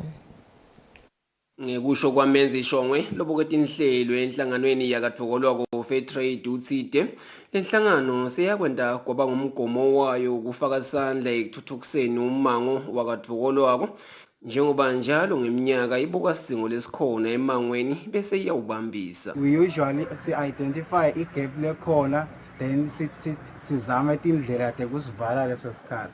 So kulesikhathi ke sikhethile ukuthi hayi ngede sahlala sibambisana nahulumende ngekuthi sinikele tikora lakatfokolwako tosikhombisa emamaski ebantwana besikole kanye nema-supporting staff lokusho sibotishela neti-70 tesikole. So siyeke sikwende every year lokuthi sithuthukise umango njengoba eminyakeni lowengcile sakhona lapha esibhedlela sabathengela medical equipment kusita ema-patients akaya-diabetes ngoba bese kusikhathi kunetinkinga angasitakali kahle. So we are looking forward to other development ukuthi sitawu-introduce ema-project lamanye kuye ngekuthi sikhala sivuleke ngakubo. Bothishela bathi letipho tifike ngesikhathi lesifanele njengoba kule bantwana labeswele lebe sebatholakala baphinza tifonyo letingaphindwa ema-disposable mask. Esikolweni vele sidonsa amadima sinebantwana labaswele kulama mask nje basete kakhulu ngoba labanye ukhanza sebaphinze wona nanga ima-mask lefakwe ngemkhanza seyigcoke imnyama isekhwishi nyalo nje uyabona sesitawusetakala kakhulu ngalokuthi sesitawuvikeleka nakulo mkhuhlane bantwana ngeke usanza kakhulu. Abantwana bebakudinga lo ma-mask ngoba labanye plus abaka-afford ukuthi nangizana ukutitholela utawuhamba umgamo lomkhulu kusita sisikolo kusita nangizana nalo mango sicabanga ukuthi nale nhlangano tawuchubeka isite labanye embili njengoba esisetile nathi isikole sakatfokolwako. Le nhlangano eminyakeni lophelile iyanikelela isibhedlela sakatfokolwako ngempahla yekusita tigulane kule sibhedlela. Etindzabeni Eswatini TV ngibonga simagagula katfokolwako.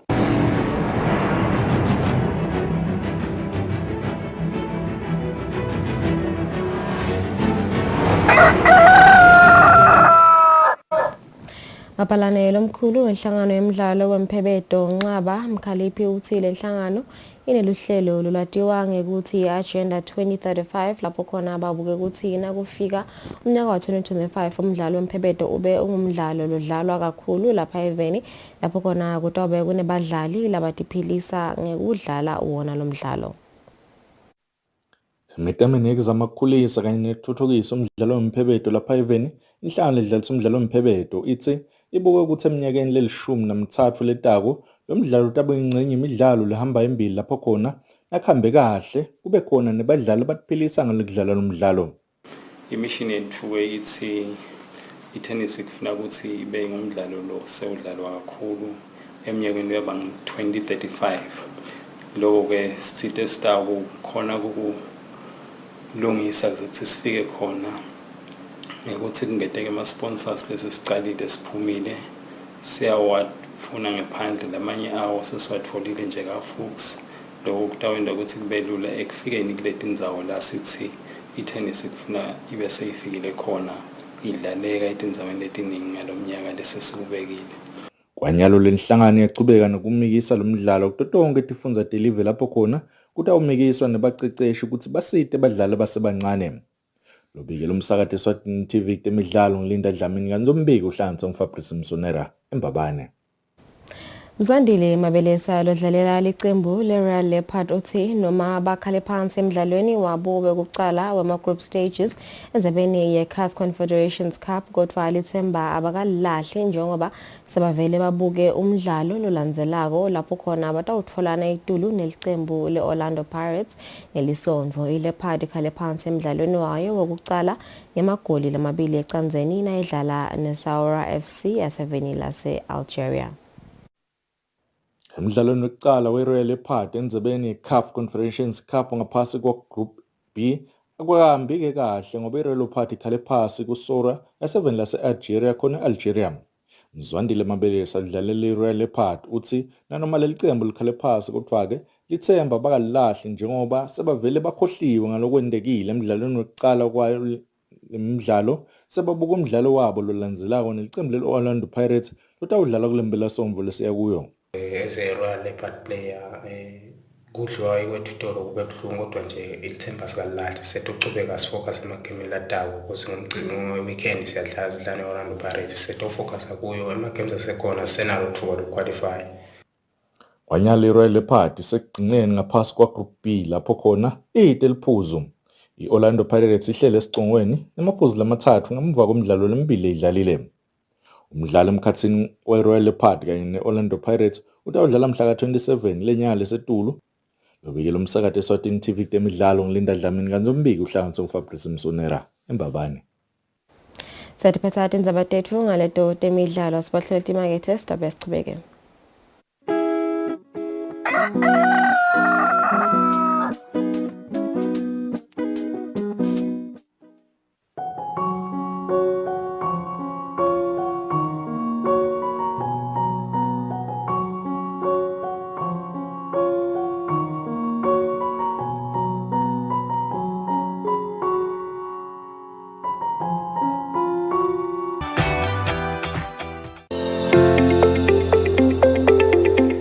Hello everyone. Thank you for tuning in on Eswatini TV on another fantastic and insightful episode of Dream It, Achieve It.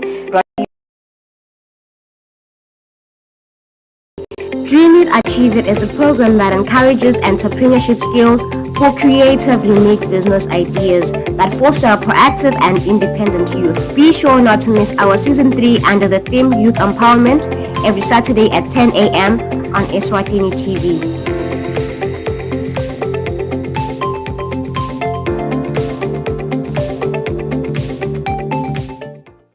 Kudla kwempilo, Food for Life. A program that shows how a farmer brings food to the nation.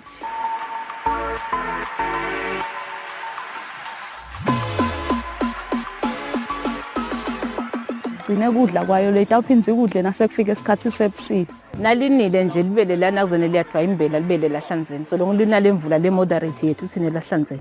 Kudla kusemhlabathini, konke lesikudingako sitakuthola emhlabathini.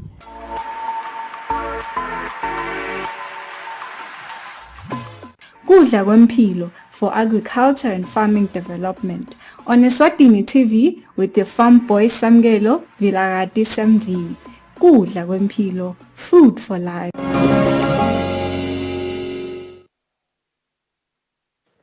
Bukela luhlelo Tandla nenkondlo lapho kuba khona bosonkondlo kanye nalabenta umsebenzi wetandla lo wehlukahlukene. Kuningi lotokufundza kulolu hlelo njengobe utawubona ukuthi tiningi tindlela tekwakha imali nekutiphilisa. Hlanganyela nami Fortunate Mabuza njalo ngelisondvo nga5:30 ntambama eluhlelweni Tandla nenkondlo.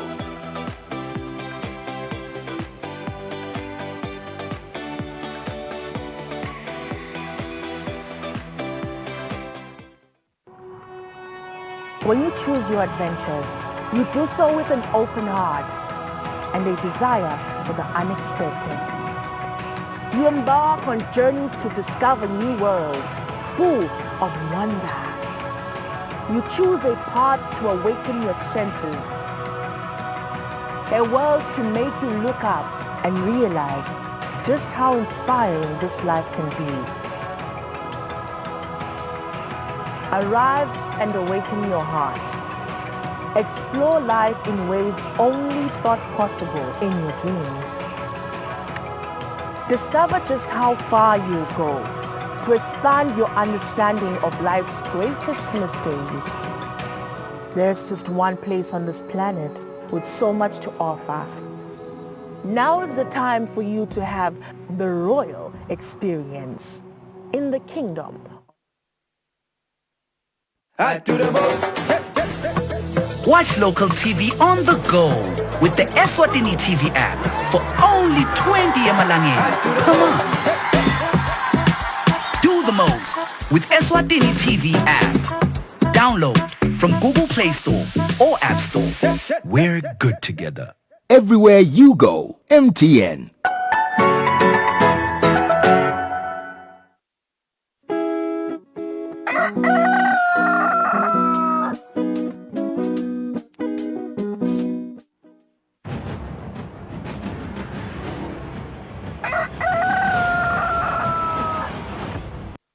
Asiphenze sinimukele sinivusele nani lensanza kusivulela kodwa khona ukuthi itolo kuvelele indzabeni ukuthi noma ke live le Taiwan sihlengese live le China sihlengese Taiwan lichuba umsebenzi lapho khona licecesha tisebenzi tekulima ngako kugcinwa noma kokolekwa kwetibid for temtsabo ngaphansi kwe projects lebitwa ngokuthi Taiwan Africa Vegetable Initiative Project. Sesivele sinabola labasoka khona eMalkans Research Center utasichazela kabanti ngayo le training kanye nabo bomcoka bekulondvolodwa noma ke bekugcinwa kwetibid for temtsabo.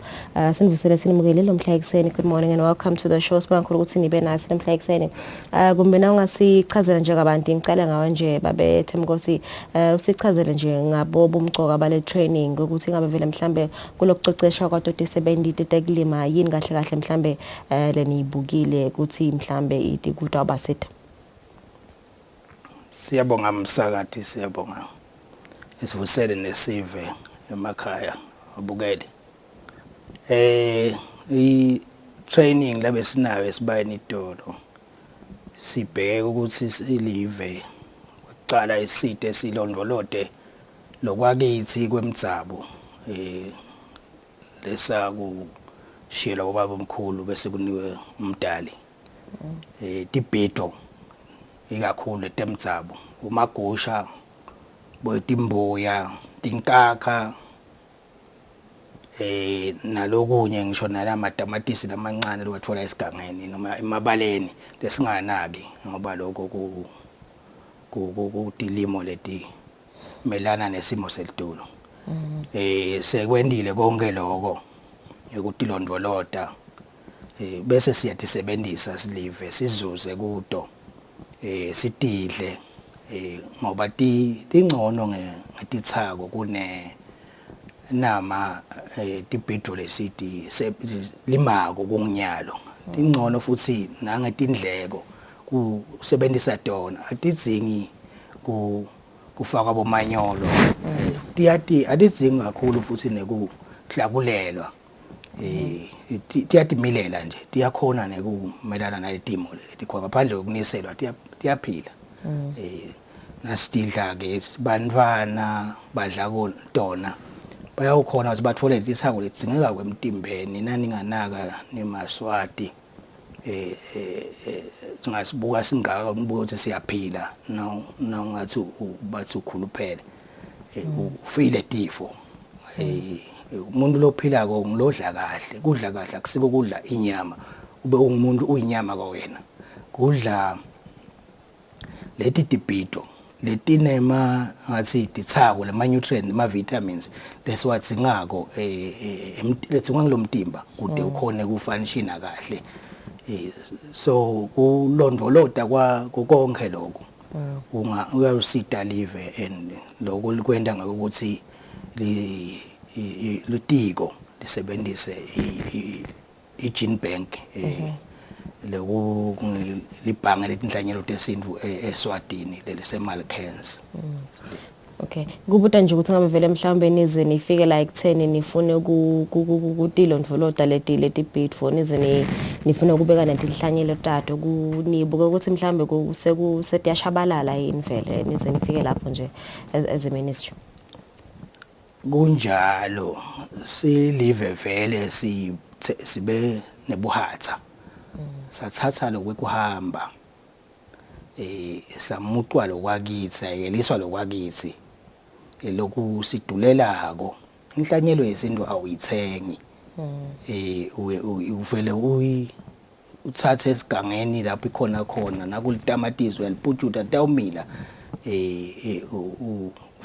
hlanyele kumbe ngalifaka elayinini noma yabetaleni liphile kanjalo ngaphandle kokunakelelwa kakhulu so lokho kuyindlela ekuphila emuntu atawu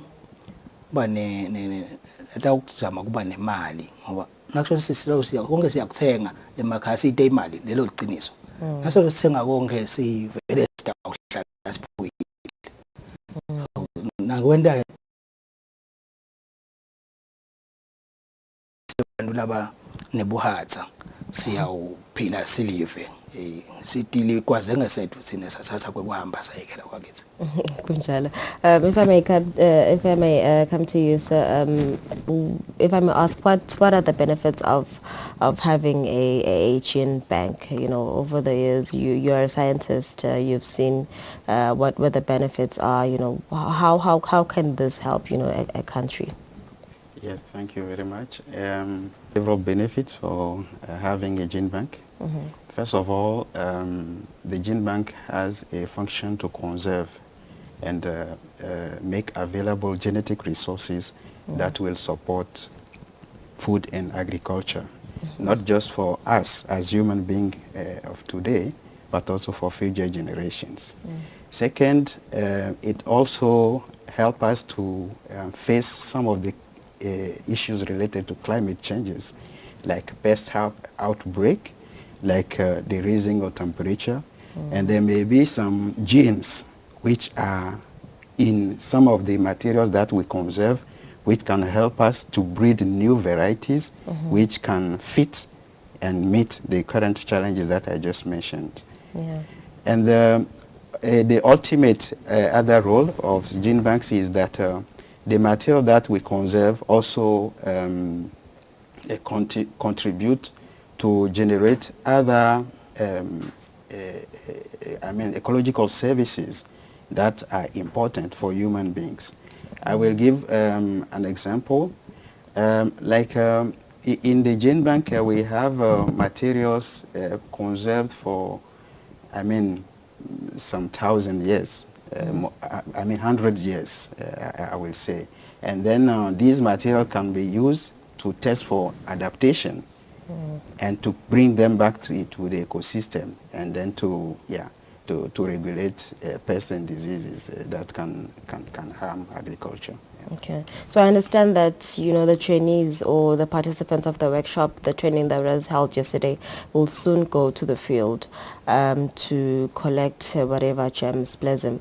What is the method used or the steps taken, you know, for this process to take place? Yes, the gene bank collection follows different steps, as you were mentioning. Number one is that we start with a planning, where we organize a collecting team comprising different technical capacities. We have a botanist on board, geneticist, we have agronomists, we have also people who know plant pathology, so that we don't collect disease plants and disease seeds back to the gene bank. Then we organize a workshop in which we define an itinerary, identifying the regions, the areas where we can find the target crops that we are going to collect. Then we organize the logistics.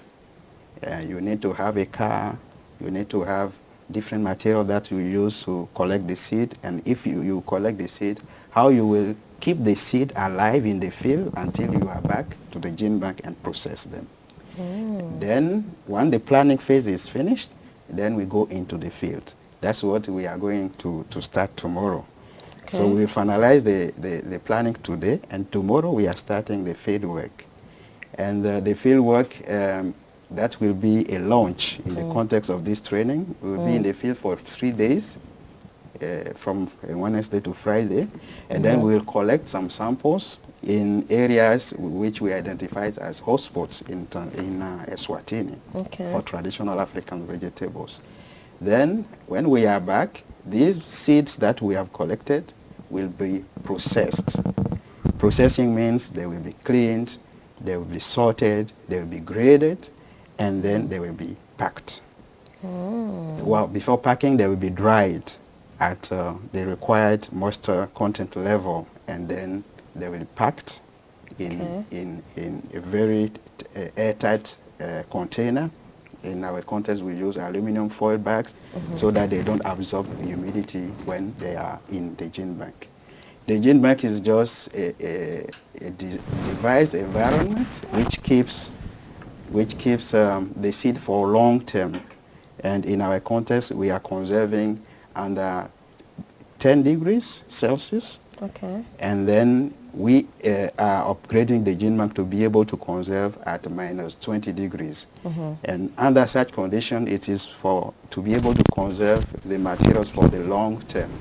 The long term means that we can conserve these materials, especially the orthodox seeds, we can conserve them for more than 90 years. 90 years? Yes. Oh, okay. That is the objective.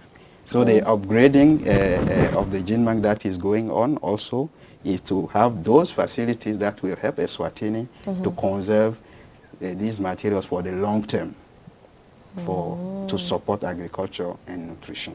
Okay.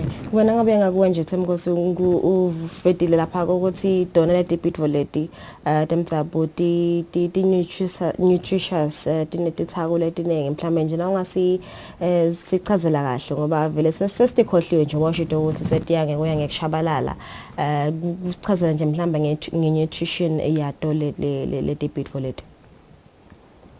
Siyabonga Sakati.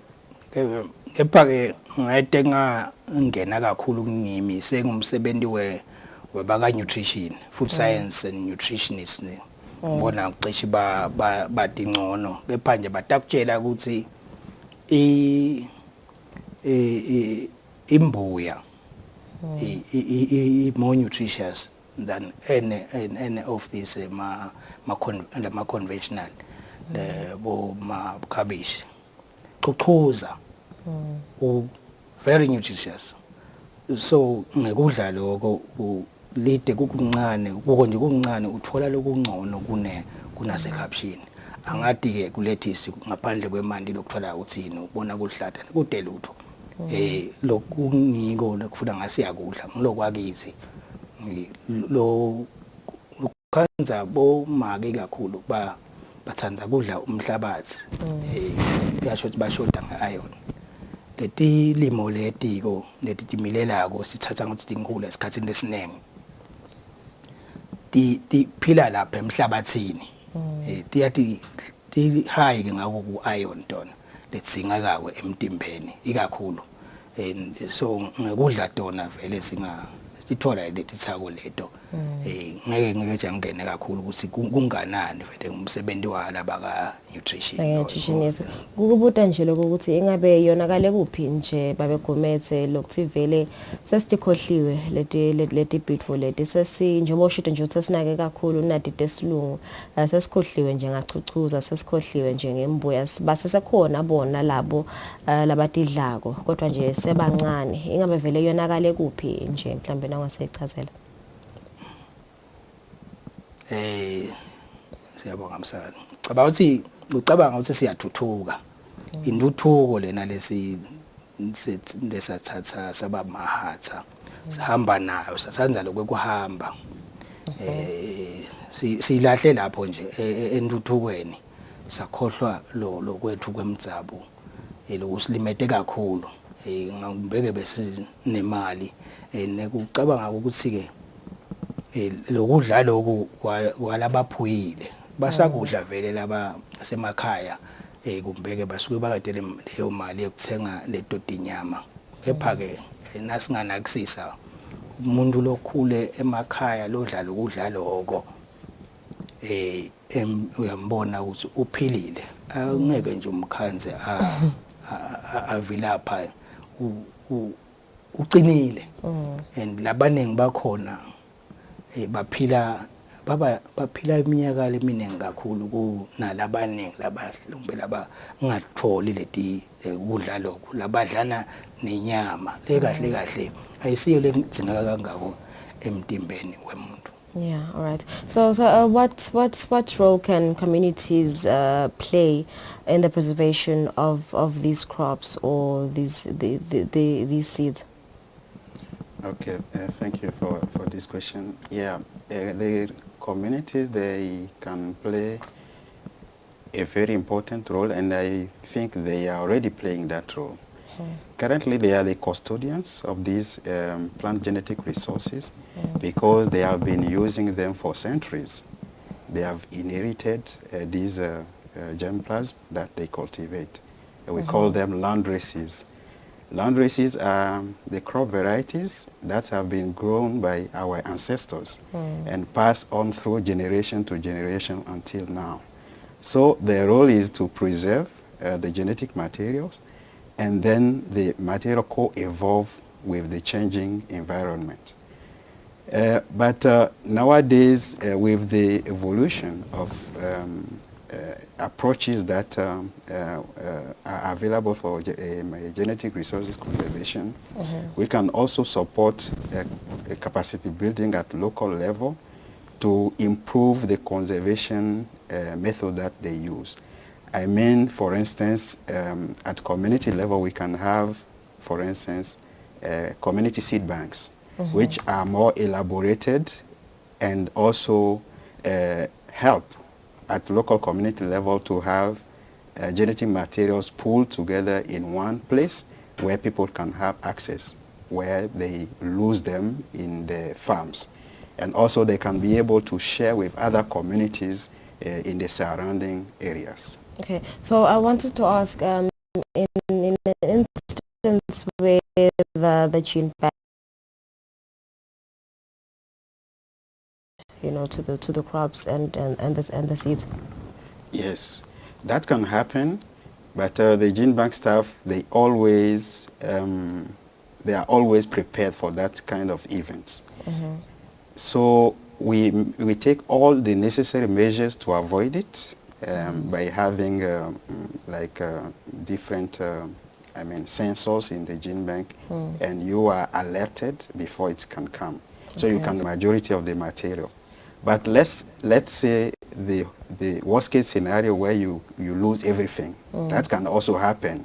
Earthquake can come, or maybe fire also can damage everything. That's why the gene bank staff always duplicate the material that they have. So like in Eswatini, all the material that we have in the gene bank should be duplicated in another gene bank within the country, if possible, but also, if not possible, also outside in another gene bank. For instance, Eswatini is NPGRC Eswatini is part of the SADC gene bank network and can duplicate the material that they conserve into that gene bank. We also duplicate the materials to international gene banks, like the one of the World Vegetable Center, and then the ultimate international gene bank where all the gene banks in the world duplicate the material, the Svalbard Seed Vault, which is in Norway, which receives all the materials, genetic materials that are conserved by gene banks in the world. That is the safest place because it doesn't require energy to run it, and there is very, very little risk of fire in that situation. Okay, alright, ngibinga konje sesiphetha nje mhlambe etheme Nkosi njengoba itolo nje bekulelanga le kuceceshwa kwa-2070 tete kulima ingabe vele mhlambe setilungile ukuthi namhla ungacala umsebenzi khona efieldini. Siyabonga mphakathi, sikhulumile nabo sabacela ukuthi njengoba sebaceceshekile the next step ukuthi sitawu ngabaya ngamunye noma ngayinye region sitayi kuyivakashela and sitawuthinzana nabo sicela ukuthi badise ma communities tigodzi bo bandla ncane kumbeke kakhulu ngoba siyabadzinga abantu labadzala balemakhaya kusisita kusilayela ukuthi lokhu bakubonephi kungakuphi nje letindzaweni tabo ngoba akusinje ukuthi ngilabo magusha nemibhido lebonakalako kunalokunye kwakubo lesingasiko lesikwatiko kufaka ekhathi lokhu kwakubo itamatisi nje indvuma indvuma ayidzingi lutho ikhula emahlathini bamba ke yona nayo siyayidzinga ngibona abatiko ukuthi abantu labadzala labaphila emakhaya ukuthi itholakala laphi leti so sikhulumile nabo sabacela ukuthi babe ready and singakaphumi lapho sitawubheka khona nje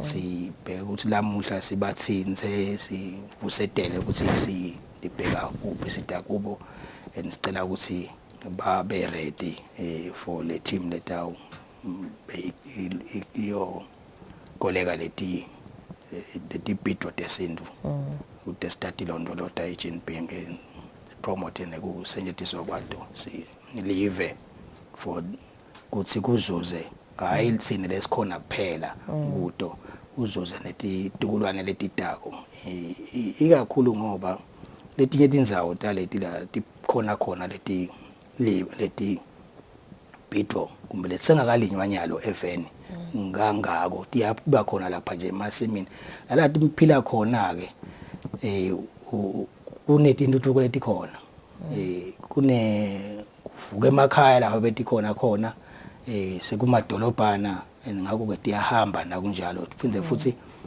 kunetintuthuko letinkulu kwakhiwe emadamu kutawuba nemimoba ema project abolusipho lendansi kuletindzawo leto kusho kushabalala nakungena umoba yonke lendzawo yonke limoba tilapho titawusilahlekela sinelithuba kenyalo ukuthi simane sitithole sitati londolota tingakalahleki lo uyayidzinga letibhidro lethu uyawutithola eGen Bank nakusothi tilahlekile sekude mbamba le kubo. Alright, sibonga kakhulu kunjalo. Well, it's 4 minutes before 8 o'clock asibahlwa itemakethe sitawubuya sivale hlelo.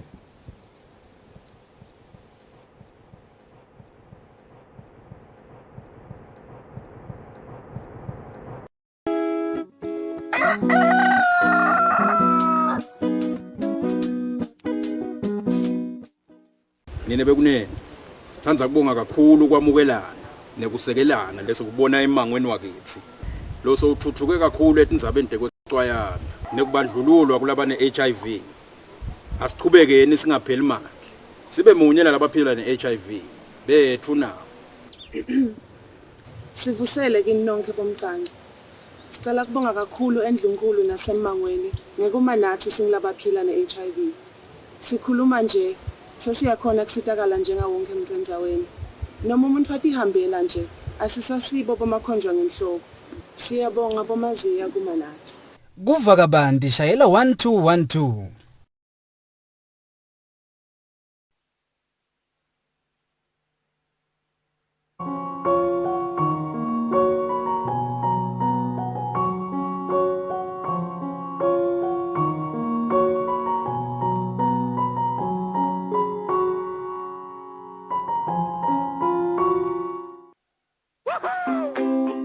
Pay your TV license quickly and easily with MTN Momo. Simply dial *007 *3 hash and select option 8 for TV license. Enter your national ID number as your reference and the amount you wish to pay. Then enter your PIN to confirm your payment. Once your payment has been made, you'll receive a confirmation SMS of your payment. If you're a first-time payer, you get another SMS for your TV license. So legalize your entertainment from the comfort of your home. Pay your TV license the easy and convenient way with MTN Momo. Everywhere you go, MTN.